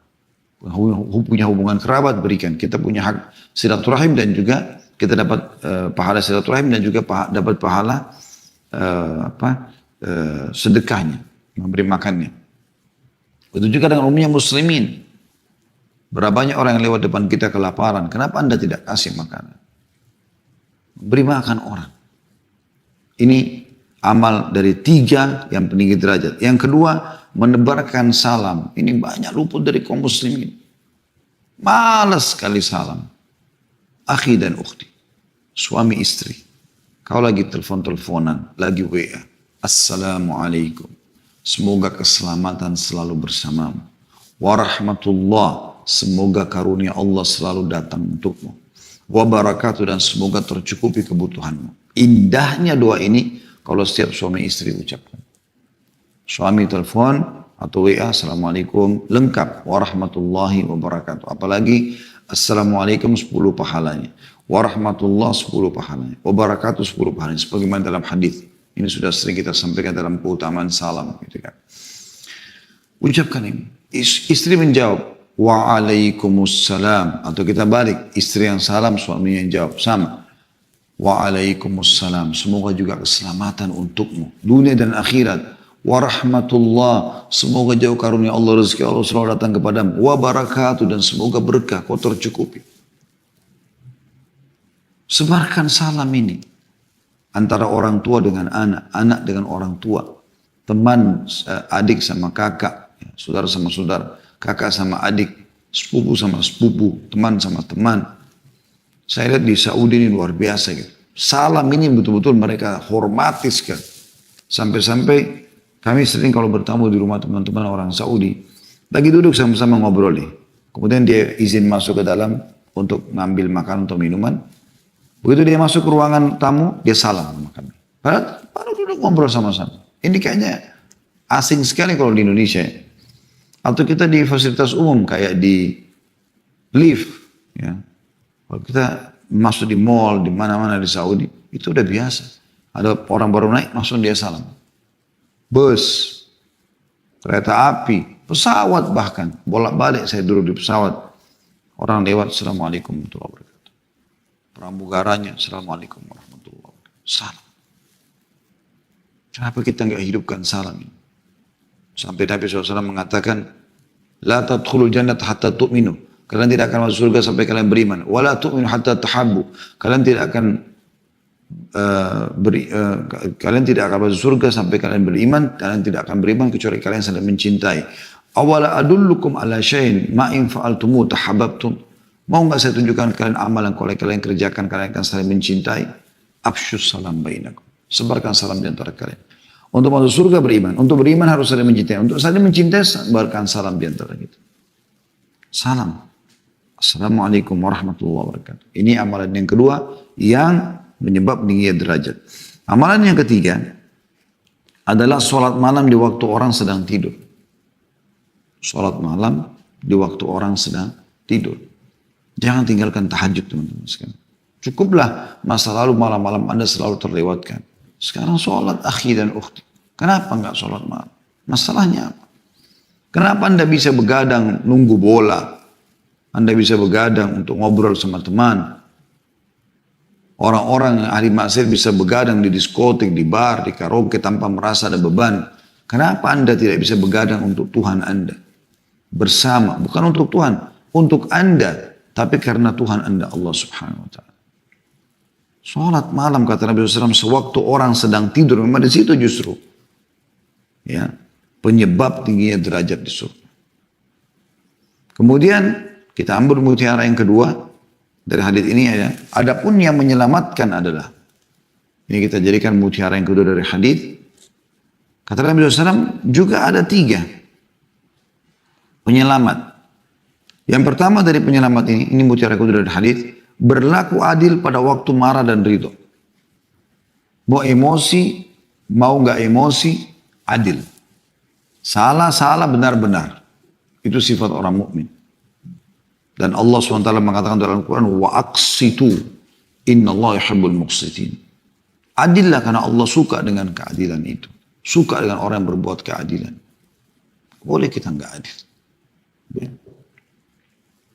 Kita harus memiliki sifat adil teman-teman sekalian. Siapa yang salah, salah. Diri kita pun salah, kita mengatakan saya salah. Anak kita pun salah, sedang ribut sama anak tetangga, tetap dia yang salah. Istri kita yang salah, suami kita salah, kita harus adil. Ini penyelamat. Yang pertama. Yang kedua, ekonomis pada waktu kekurangan dan berkecukupan. Maksudnya tidak mubazir. Kita boleh royal, dermawan, tapi tidak mubazir. Ada orang juga Allah berikan dia rezeki tapi dia berlebih-lebihan. Buangkan uang sana sini yang tidak ada manfaatnya. Maka ini penyebab penyelamat yang kedua. Orang kalau mengeluarkan sesuai dengan kebutuhan dan bukan keinginan, dia akan tentram hidupnya. Penyelamat yang ketiga adalah takut kepada Allah dalam situasi sembunyi-sembunyi atau terang-terangan. Artinya ada orang, tidak ada orang dia tidak akan bermaksiat. Dia tahu Tuhannya selalu melihatnya. Kata Umar radhiyallahu anhu, ketahuilah sebelum matamu tertuju kepada sesuatu yang diharamkan, maka Allah lebih dulu melihatmu. Harus hati-hati. Semoga Allah SWT maafkan. Kita sedang tidak bicara sesuatu yang masa lalu, tapi kita bicara sesuatu yang ke depan. Kemudian yang terakhir adalah, ini mutiara yang ketiga dari hadis, 3 perkara yang membinasakan. Yaitu yang pertama sifat kikir yang diperturutkan. Bakhil. Kalau tadi kan kita tidak boleh mubazir juga. Ini tidak boleh bakhil. Gak ada dalam kamus seorang muslim bakhil. Bahkan Imam Adzabi rahimahullah memasukkan bakhil atau pelit itu, kikir itu bagian daripada dosa besar. Karena Nabi SAW pernah menanyakan ke beberapa orang-orang Ansar, siapa pemimpin suku kalian sekarang? Mereka menyebutkan nama seseorang. Kalau saya tidak salah, Ja'ad bin Qais, salah satu orang munafik. Tapi dia terkenal punya wibawa, punya kekayaan segala macam. Lalu kata Nabi SAW, bagaimana dia? Kata mereka, dia berwibawa tapi dia pelit. Kata Nabi SAW, penyakit apa yang lebih berat daripada pelit? Jadi nggak boleh orang kikir. Bahkan orang kikir ini berbahaya kalau orang biasa kan, dia bahkan bisa kikir dengan dirinya sendiri. kikir, nggak mau ada baju baru, nggak mau pakai kendaraan yang bagus. Padahal sebenarnya dia mampu. Tentu sekali lagi tidak boleh tabdzir, nggak boleh berlebihan. Tapi tidak boleh juga kita tidak menikmati. Nabi SAW pernah menemukan ada sahabat, kelihatan penampilannya tidak teratur. Kata Nabi SAW, kau punya harta nggak? Apa yang kau bilang? Dia bilang, saya punya unta, saya punya kambing. Kata Nabi SAW, kalau begitu mana kau dari bekas nikmatnya Allah? Seperti itu nanti lihatkan baju yang bagus, makanan yang enak, ya, penampilan yang rapi bersih supaya karena Allah suka nikmat itu. Yang penting jangan dari sumber haram dan jangan berlebihan. Kan begitu. Jadi yang membinasakan itu kikir. Sehingga dia sama sekali merasa di hidupnya susah, terkurung. Gitu. Yang kedua, hawa nafsu yang diikuti, maksudnya hawa nafsu yang haram. Selalu mau ikuti perbuatan-perbuatan haram. Ini tidak asing lagi tentunya, tidak boleh. Kalau hawa nafsu kita yang misalnya nafsu birahi untuk biologis, kita lampiaskan pada yang halal. Kita nafsu mau makan, kita lampiaskan pada makanan halal, maka tidak ada masalah. Tapi kalau yang haram tidak boleh, ini binasa yang kedua. Yang ketiga adalah ujub terhadap diri sendiri. Bangga terhadap diri sendiri. Merasa dirinya paling hebat, paling luar biasa. Gitu kan. Jadi dia subhanallah merasa dirinya selalu paling benar sendiri. Nah ini ujub, bangga dengan diri sendiri. Ini tidak bisa. Ini termasuk pembinasa. Allah. Jadi mutiara yang ketiga dari hadis. Kita masuk teman-teman sekalian, saya akan coba selesaikan sampai hadis yang terakhir insyaAllah. Hadis 454, urutan 13 tentunya ya, di dalam hadis kita ini, yaitu dengan sanad sahih dari Uqbah bin Amir radhiyallahu anhu, dari Rasulullah SAW bahwa beliau bersabda, Al-qa'idu ala salati kal-qanid, wa yuktabu minal musallin. Min hini yakhruju min baiti hatta yarji' ilaih. Orang yang duduk menunggu sholat adalah seperti orang yang berdiri sholat. Seperti orang yang lagi mengerjakan sholat. Dia ditulis termasuk orang yang sholat sejak dia keluar dari rumahnya sampai kembali lagi padanya. Diriwayatkan Ibnu Hibban dan dalam Sahih. Jadi mutiara di sini yang kita bisa ambil langsung saja saya masukkan. Jadi di sini kita bisa tambahkan mutiaranya adalah kalau tadi hari sebelumnya itu dicatatkan dia sholat kalau dia menunggu ya, misalnya dia ke masjid, dia sudah meniat mau sholat, dia dicatat tuh sholat, gitu kan. Jadi begitu dia masuk masjid, dia dicatatkan pahala menunggu sholat. Seperti ada riwayat para sahabat yang menunggu antara azan dan iqamah isya Nabi SAW sampai Nabi keluar pertengahan malam baru mereka sholat isya bersama Nabi SAW. Nabi bilang semenjak kalian tunggu tadi antara azan dan iqamah ini kalian dicatat sedang mengerjakan sholat, gitu kan. Nah, begitu juga tadi antara maghrib dengan isya misalnya atau dulu dengan asar dia anggap dia sedang mengerjakan sholat. Tapi hadits ini luar biasa lagi menambahkan keutamaan. Ternyata hadits ini ya dikatakan dicatat sebagai orang yang mengerjakan sholat dari semenjak dia keluar dari rumahnya. Anda bayangkan kalau Anda niat pas mau pergi kerja jam 7 pagi, Anda niatkan saya mau keluar dari rumah saya kerja dan sekaligus saya sholat duhur nanti di masjid dekat kantor, asar. Ini Anda mulai keluar rumah ini. Jadi pada saat itu sudah mulai dicatat mengerjakan sholat sampai nanti Anda masuk ke masjid sholat. Ini keutamaan yang luar biasa. Maka dengan niat saja. Makanya sebagian salaf mengatakan saya berharap saya punya niat di semua amal soleh walaupun saya tidak sempat melakukannya.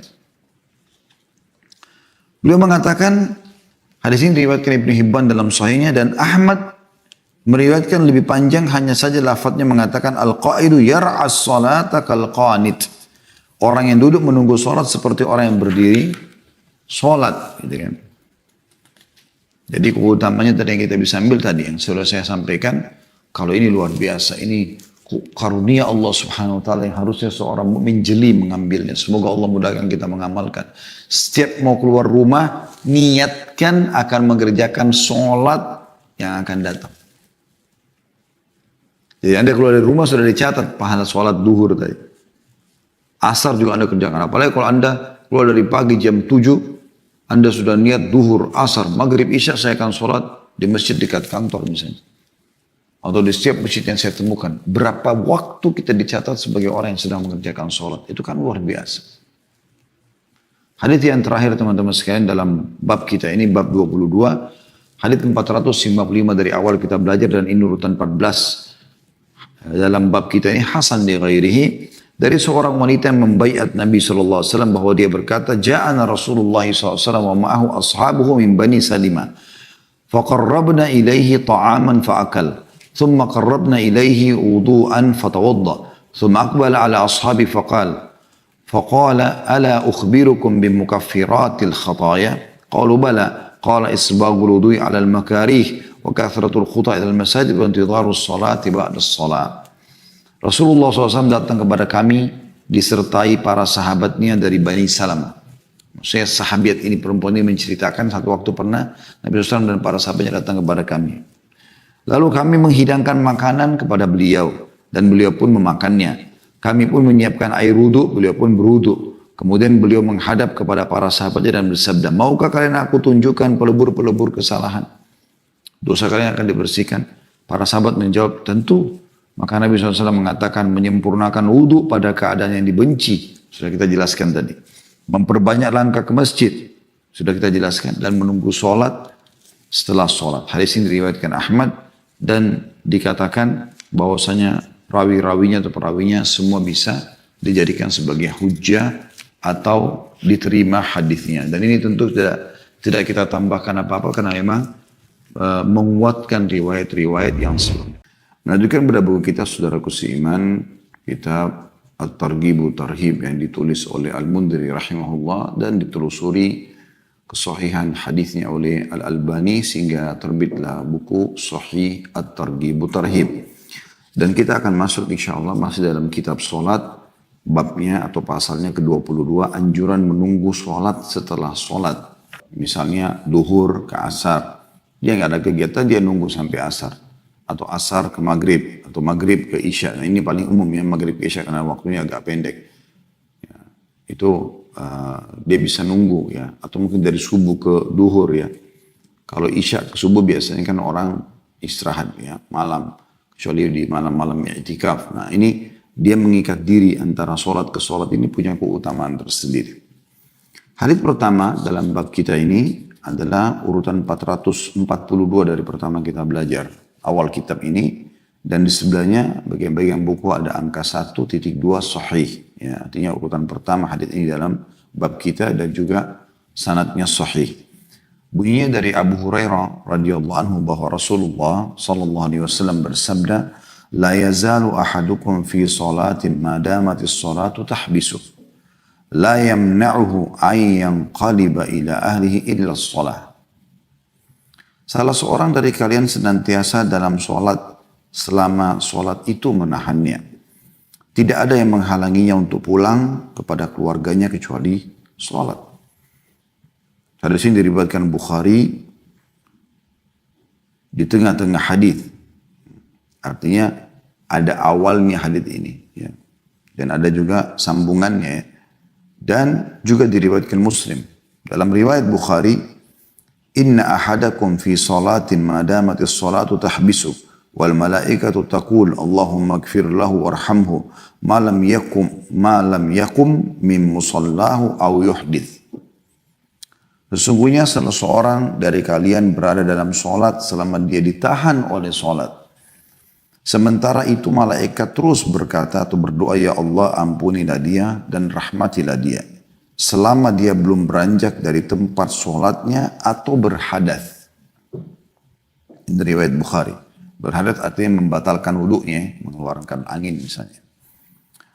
Dalam riwayat lain milik Muslim dan Abu Dawud, Rasulullah SAW bersabda, La yazalul abdu fi salatin ma kana fi musallahu yantadirus salah. Wal malaikatu taqul Allahumma ighfir lahu, Allahumma arhamhu. Hatta yansarifa au yuhdith. Qila wa ma yuhdith qala yabsu au yadrit. Ya.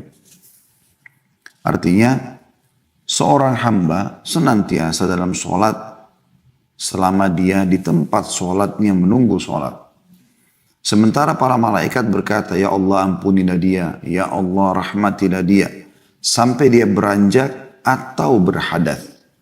Hadas tadi sudah kita jelaskan ya, batalin dulu. Lalu ditanya, apa maksudnya berhadas? Maka Nabi SAW menjawab, kentut yang tidak bersuara atau kentut yang bersuara. Kemudian riwayat yang terakhir di urutan hadis pertama ya, ini sudah sering kita jelaskan di buku kita ini. Kalau misalnya hadis ini kan urutan 442 dari awal kita belajar ya. Bukan berarti 442 hadis saja yang kita sudah pelajari, tapi banyak sekali. Mungkin sudah 2 kali lipat, mungkin sudah 800 hadis yang kita pelajari. Karena kadang-kadang dalam satu nomor urut seperti ini ada beberapa riwayat. Kayak ini sekarang ada 4 riwayat sekaligus ya, dalam satu nomor. Gitu.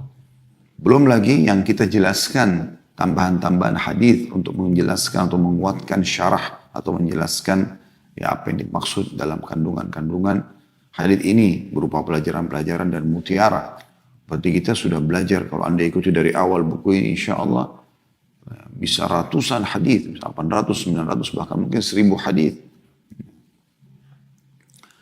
Riwayat yang keempat di nomor 1 ini dari Malik meriwayatkan secara mauquf, maksudnya hanya sampai sahabat, dari Nuaim bin Abdullah al-Mujmir bahwa dia mendengar Abu Hurairah radhiyallahu anhu berkata, "Idza shalla ahadukum thumma jalasa fi musallah lam tazalil malaikatu tusalli alaihi Allahumma ighfir lahu Allahumma arhamhu fa in qama min musallahu fajalasa fil masjid yantadhiru as-salah lam yazal fi salatin hatta yusalli." Apabila salah seorang dari kalian salat kemudian dia duduk di tempat salatnya, maka para malaikat selalu berdoa untuknya, ya Allah ampunilah dia, ya Allah rahmatilah dia. Jika dia beranjak dari tempat salatnya lalu duduk di masjid menunggu salat, maka dia senantiasa dalam salat sehingga dia salat.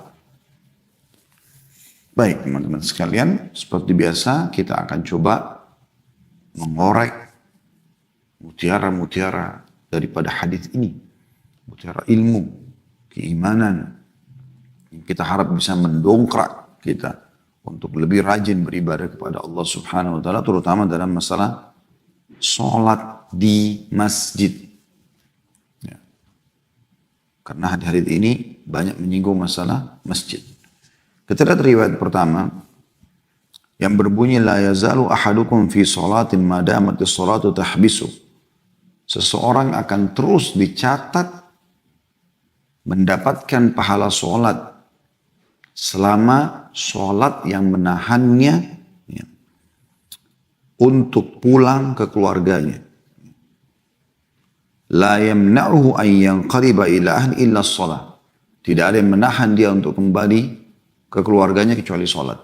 Jadi misal duhur ke asar. Dia sebenarnya bisa pulang ke rumah, istirahat, makan siang segala macam, tapi enggak deh. Saya mau duduk di masjid aja, tunggu enggak ada kegiatan penting gitu ya.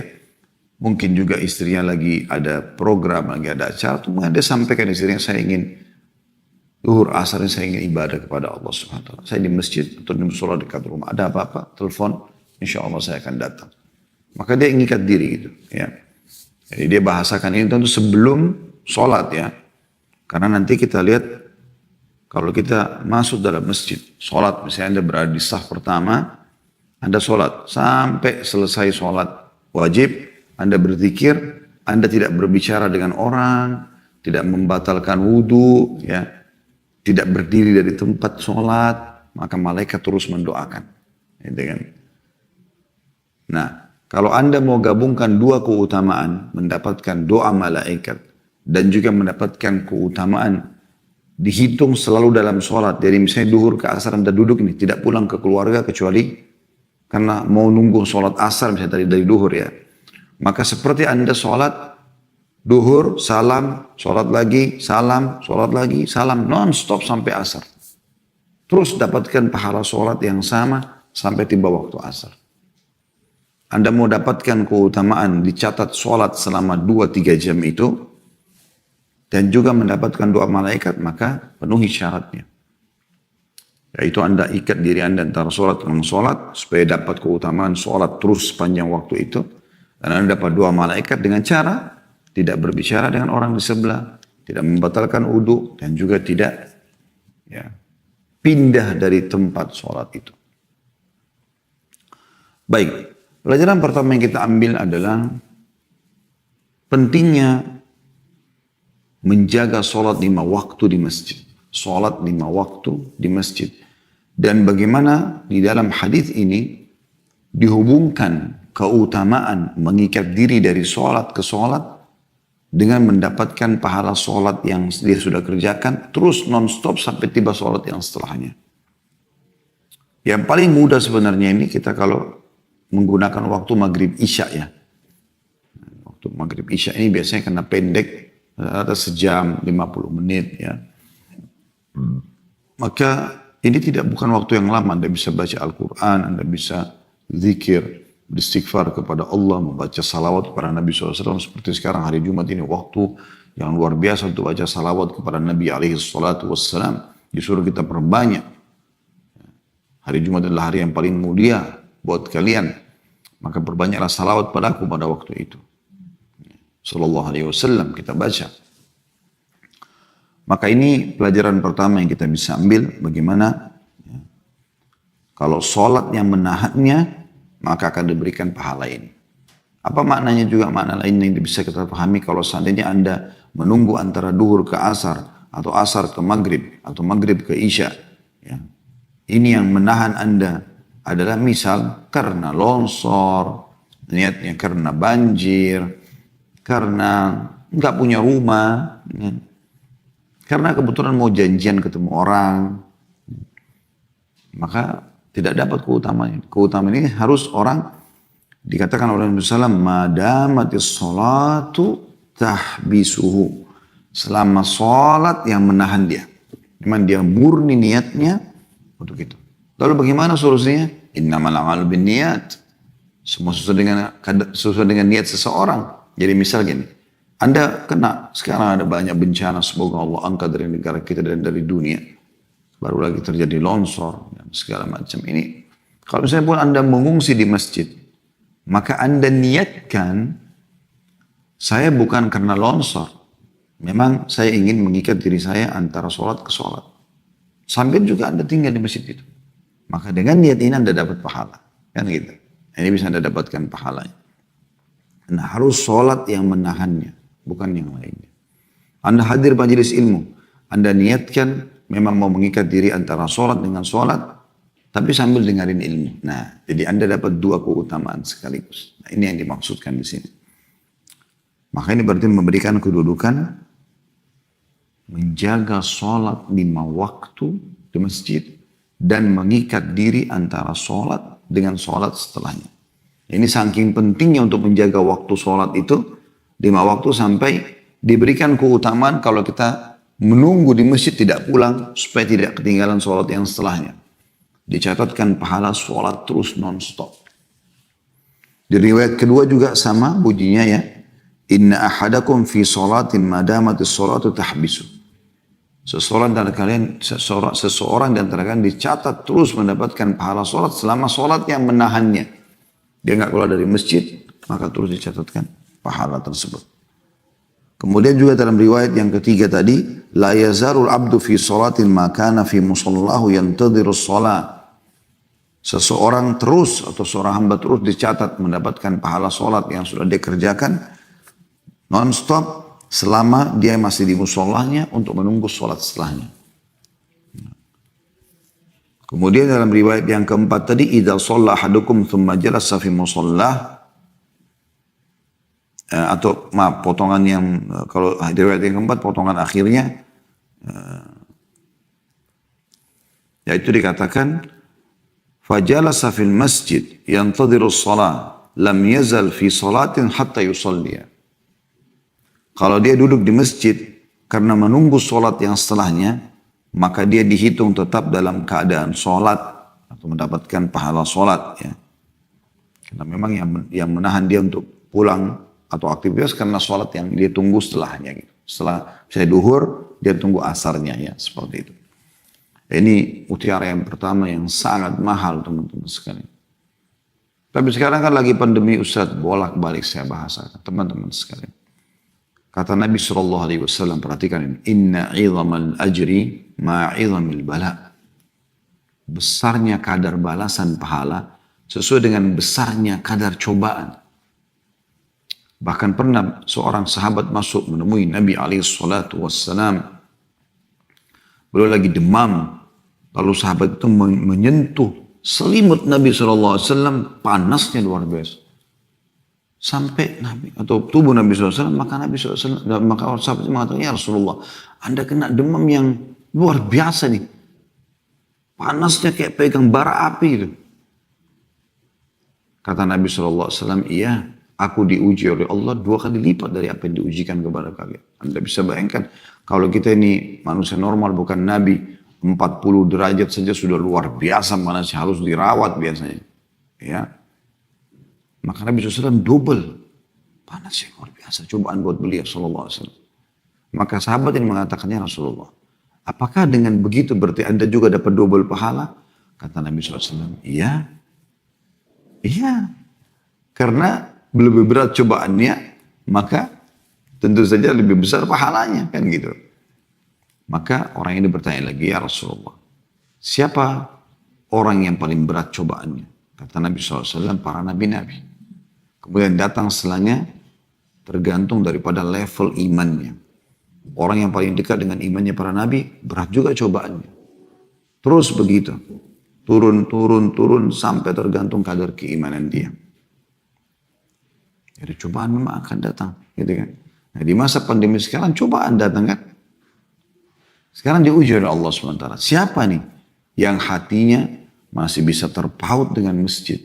Masih bisa merindukan mengejar pahala, doa keluar rumah, doa menuju ke masjid, langkah-langkah kaki menuju ke masjid, doa masuk masjid, pahala masuk kaki kanan, keluar kaki kiri, pahala sholat sunnah qobliyah, tahiyat masjid, pahala doa mustajab di antara azan dan iqamah, pahala sholat berjamaahnya sendiri dari takbiratul ihram sampai salam, pahala zikir habis sholat, ya, dan doa malaikat, gitu kan. Maksud juga dalamnya adalah menunggu antara sholat dengan sholat. Siapa yang mau mengejar ini? Sebagian orang alasan, saya masih takut, Ustaz.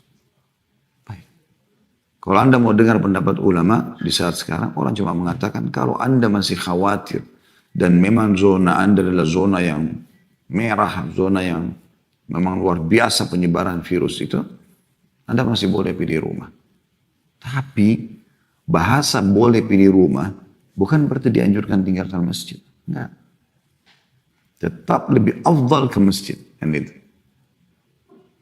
Kenapa Anda tinggalkan yang afdal? Orang mukmin yang cerdas, teman-teman saya, adalah orang mukmin yang selalu mengejar target tertinggi. Saya punya prinsip begini. Saya pernah dari saya masih sekolah dulu saya sudah gunakan prinsip dan alhamdulillah ya pengaruhnya besar sekali gitu. Saya ambil pelajaran ya setelah pengalaman hidup.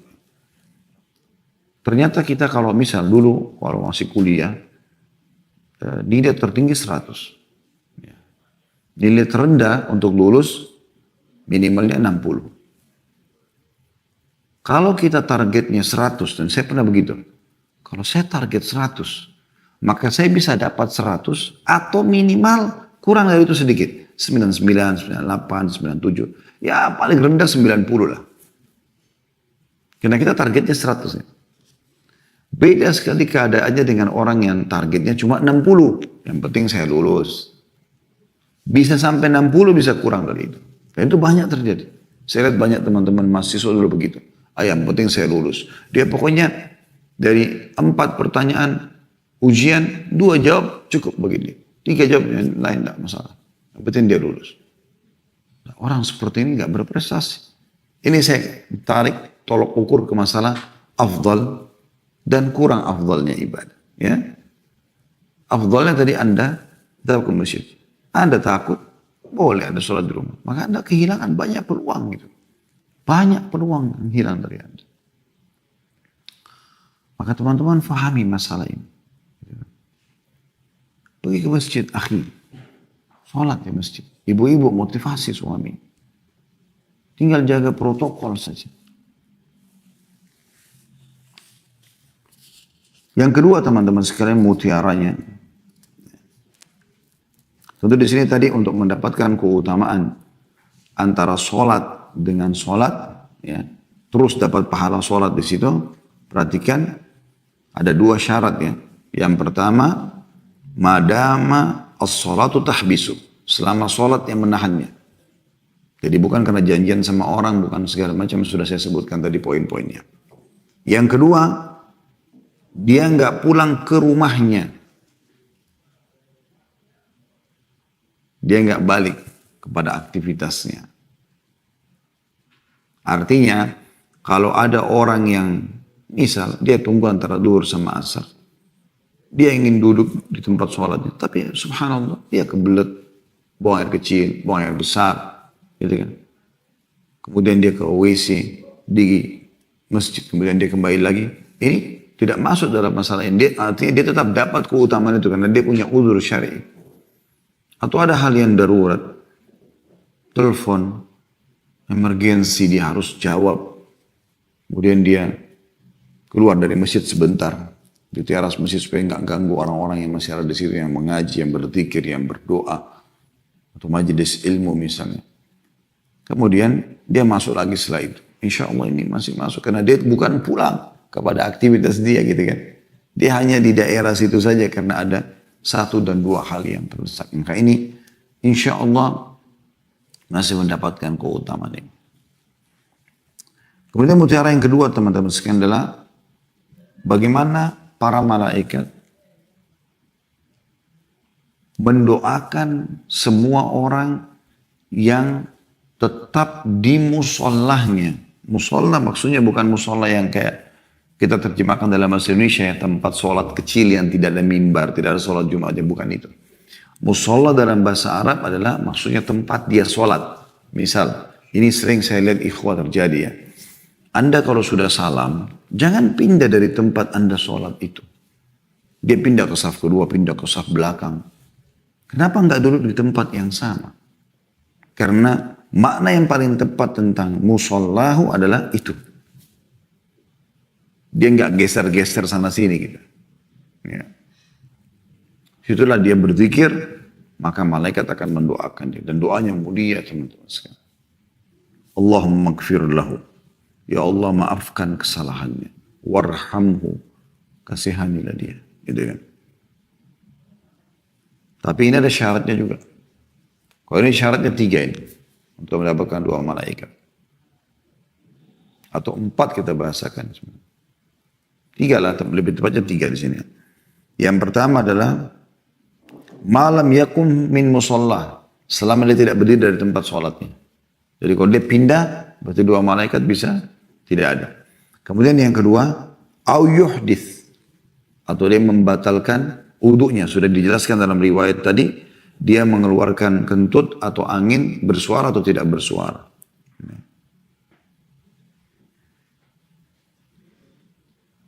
Ya, ada riwayat lain ya. Ini atau 2 syarat, maaf, bukan 3. Lebih tepatnya 2 kalau di sini. Yaitu dia tidak pindah dari musallahnya dan juga dia tidak membatalkan wudhunya. Ini keutamaan tersendiri. Doa para malaikat dan doa malaikat mustajab. Anda bayangkan teman-teman, ini kita rasionalkan saja. Anda bertemu seorang yang saleh misalnya. Lalu Anda bilang sama dia, tolong doakan saya. Boleh nggak? Boleh kan? Selama dia masih hidup ya. Beberapa sahabat ridwanullah alaihim kalau ketemu Nabi SAW minta Nabi doakan. Sekarang kalau orang itu tiba-tiba menengadahkan tangannya ke langit lalu mengatakan, misal saya contoh, Khalid minta kepada Ahmad. Lalu Ahmad ini mengatakan, ya Allah, ampunilah Khalid, rahmatilah Khalid. Sekali saja dia ucapin itu. Kira-kira senang gak teman-teman? Kalau saya demi Allah, saya senang sekali. Bagaimana kalau dia ulangi? Ya Allah, ampunilah Khalid, rahmatilah Khalid. Hati ini kayak bergetar didoakan begitu. Dia ulangi yang ketiga. Ya Allah, ampunilah Khalid, rahmatilah Khalid. Bagaimana teman-teman kalau 1 menit 60 detik kita pakai stopwatch, dia ulangi. Ya Allah ampunilah Khalid, ya Allah rahmatilah Khalid, ya Allah ampunilah Khalid, ya Allah rahmatilah Khalid. 1 menit ini mungkin dengan doa itu bisa 50-60 kali diulangi. Kalau 2 menit, anggaplah 50 kali. Kalau 2 menit, 100 kali. 3 menit, 150 kali. 10 menit, teman-teman sekalian. 15 menit. 20 menit. 1 jam. Malaikat ini mendoakan. Malaikat mendoakan. Dan yang luar biasa teman-teman sekalian. Di sini Nabi SAW bukan menggunakan lafaz mufrad. Bukan mengatakan innal malak. Ya. Atau wal malak. Karena kan malaikat jamak. Malak itu satu malaikat. Tapi di sini dikatakan wal malaikatu. Di riwayat pertama begitu ya. Maaf, di riwayat kedua berbunyi wal malaikatu taqul dan para malaikat berdoa. Di riwayat ketiga wal malaikatu taqul dan para malaikat juga berdoa. Di riwayat keempat juga begitu. Lam tazalil malaikatu tusalli. Malaikatu jamak malaika. Artinya lebih dari satu orang yang mendoakan kita. Lebih dari satu malaikat. Malaikat jamak dan dalam bahasa Arab kalau jamak itu harus 3 ke atas. Anda bayangkan. Rahmat Allah luas. Mungkin malaikat ini jamak adalah seluruh malaikat. Allahu a'lam. Banyaknya miliaran malaikat di langit. Sampai kata Nabi SAW. Langit mengeluarkan suara dan pantas dia mengeluarkan suara. Seperti ada beban berat. Karena tidak ada tempat di langit ukuran 4 jari manusia. Karena ada malaikat yang sujud atau ruku. Riwayat lain bertasbih.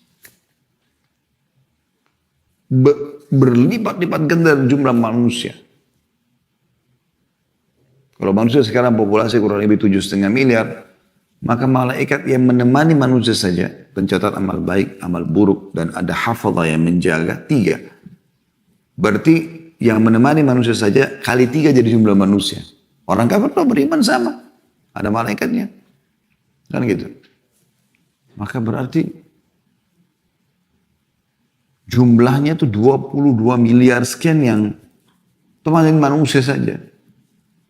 Belum yang turunin hujan, belum yang merawat, menggantikan siang malam, belum yang merawat hewan-hewan, belum ini, belum itu, banyak malaikat. Jumlahnya banyak sekali. Kalau ini semua mendoakan kita, non-stop, selama Anda tidak berdiri dari tempat sholat Anda, tidak batalin wudhu dengan ngeluarin angin, ya, maka dia terus mengatakan. Mereka terus mengatakan, bukan dia, mereka terus mengatakan, Allahumma gfirlahu, ya Allah maafkan dia, Allahumma arhamhu, ya Allah kasihani dia. Seluruh malaikat teman-teman sekalian. Kenapa buru-buru mau lari berdiri, mau apa, urus apa? Jawab WA, jawab telepon, tunggu sebentar. Ada juga titik yang saya ingin berbagi sini teman-teman. Coba kontrol emosi dalam penggunaan handphone. Itu juga penting. Mengontrol emosi dalam menggunakan handphone. Karena kadang-kadang ada orang baru, Assalamualaikum warahmatullahi wabarakatuh, langsung handphone pertama. Akhi dan ukhti. Dulu berdoa, berzikir. Zikir kepada Allah subhanahu wa ta'ala. Istighfar 3 kali. Baca ayat kursi. Istighfar itu memaafkan kalau ada kesalahan dalam sholat. Baca ayat kursi. Kata Nabi SAW. Ya, siapa yang membaca ayat kursi setelah sholat 5 waktu. Maka tidak ada yang menghalangi antara dia dengan surga kecuali kematian. Jaminan surga. Tinggal tunggu mati masuk surga. Asal syaratnya sholat wajib sama membaca ayat kursi setelahnya. Nabi SAW membaca di subuh sama maghrib 3 kali Al-Ikhlas, Al-Falaq, An-Nas. Al-Ikhlas membaca sekali sama dengan sepertiga Al-Quran. 10 juz. Baca 3 kali bersama dengan mengkhatam Al-Quran.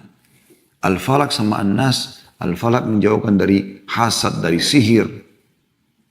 An-Nas menjauhkan dari waswas dalam hati, jiwa. Dari jin dan manusia. Nabi SAW pada saat turun 2 surah ini tidak pernah berlindung lagi kecuali dengan 2 surah ini. Di sholat duhur, yang sholat 4 rakaat duhur, asar dan isya, bacanya sekali-sekali. Lalu kata Nabi SAW, siapa yang baca subhanallah 33, alhamdulillah 33, Allahu Akbar 33. Berarti 99 kalau digabung tiga-tiganya. 33, 33, 33. Subhanallah, alhamdulillah, Allah Akbar. 99 jumlahnya. Kata Nabi SAW, lalu digenapkan 100-nya dengan membaca La ilaha illallah wahdahu la syarikalah lahul mulku wa lahul hamdu wa huwa ala kulli syai'in qadir. Akan diampuni dosanya walaupun sebanyak buih di lautan. Pernah lihat buih teman-teman? Kalau air laut itu lagi ada ombak, sering ada kayak busa ya. Buih. Seperti buih di lautan. Berapa banyak buih itu? Sebanyak itu diampuni dosanya. Akhi dan ukhti, renungi ini. Cuma subhanallah, subhanallah, subhanallah. Alhamdulillah, alhamdulillah. Allahu Akbar, Allahu Akbar. Kontrol emosi handphone ini.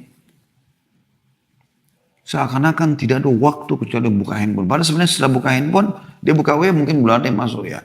Atau mungkin dia cuma sekedar mau nonton di YouTube. Atau. Kontrol. Lagi makan, taruh handphone. Makan, handphone. Jadi makanan sudah tidak diperhatikan lagi. Akhir dan ukhti. Kontrol emosi di handphone. Makan dan minum dulu. Bismillah. Jalankan sunnah Nabi SAW. Tangan kanan. Kunyah dengan benar. Pelan dengan baik. Ada sunnah Nabi SAW. Baca doa sebelum makan. Baca doa sesudah makan. Baru Anda handphone. Ada orang tanya, oh tadi saya telepon nggak jawab. Iya, saya masih makan. Kan ganjil juga kan lagi makan. Oh ya halo. Kan jadi ganjil juga. Contoh. Dan dalam setiap kegiatan. Bisa pakai handphone. Ini fasilitas yang Allah berikan. Tapi jangan sampai berlebihan. Satu sisi. Sisi yang lain juga. Ada juga orang teman-teman sudah tahu keutamaan apa yang kita sampaikan tadi. Zikir habis sholat ini dijaga sama dia. Cuman. Dia nggak tahu apa yang dia ucapkan. Subhanallah, subhanallah, subhanallah, alhamdulillah, alhamdulillah, Allah akbar, Allah akbar. Akhirnya, ini sedang zikrullah. Subhanallah, subhanallah, subhanallah, subhanallah. Lafadznya jelas. Alhamdulillah, alhamdulillah, alhamdulillah. Allahu akbar, Allahu akbar, Allahu akbar.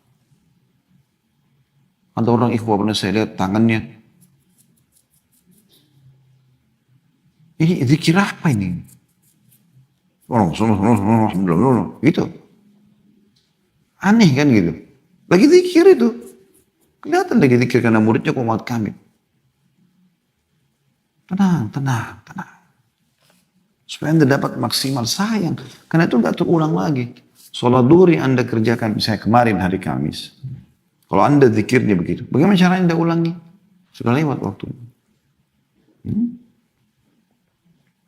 Kata sebagian salaf, ada ibadah yang Allah subhanahu wa ta'ala perintahkan di pagi hari dan tidak terima kecuali di pagi hari.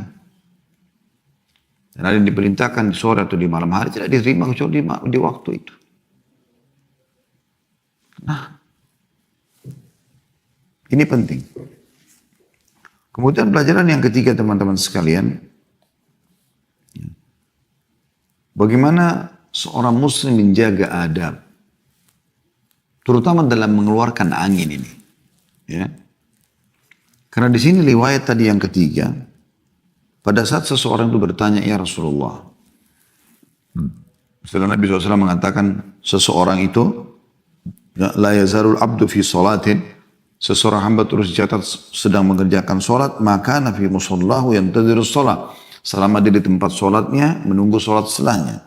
Wal malaikatu taqul, dan malaikat terus akan berkata atau berdoa, Allah maghfir lahu, Allah marhamhu, ya Allah maafkan dia, ya Allah kasihani dia. Hatta yang sarifa al yuhdith, sampai dia pindah dari tempatnya atau dia batalin wudunya. Maka seorang sahabat berkata, Qila wa ma yuhdith, seperti apa batalin wudu itu? Maka qala yabsu au yadrib, yadrib ya, pakai tot di sini. Yadrib, dia kentut, kata Nabi SAW, yang bersuara, tidak bersuara atau bersuara. Dia harus jaga di musola. Jangan sembarangan keluar. Ada orang subhanallah tidak menjaga adab ini. Di mana-mana. Bahkan dijadikan sebagai bahan bercanda. Kontrol teman-teman sekalian. Sama dengan ngupil, sama dengan meludah sembarangan. Kontrol.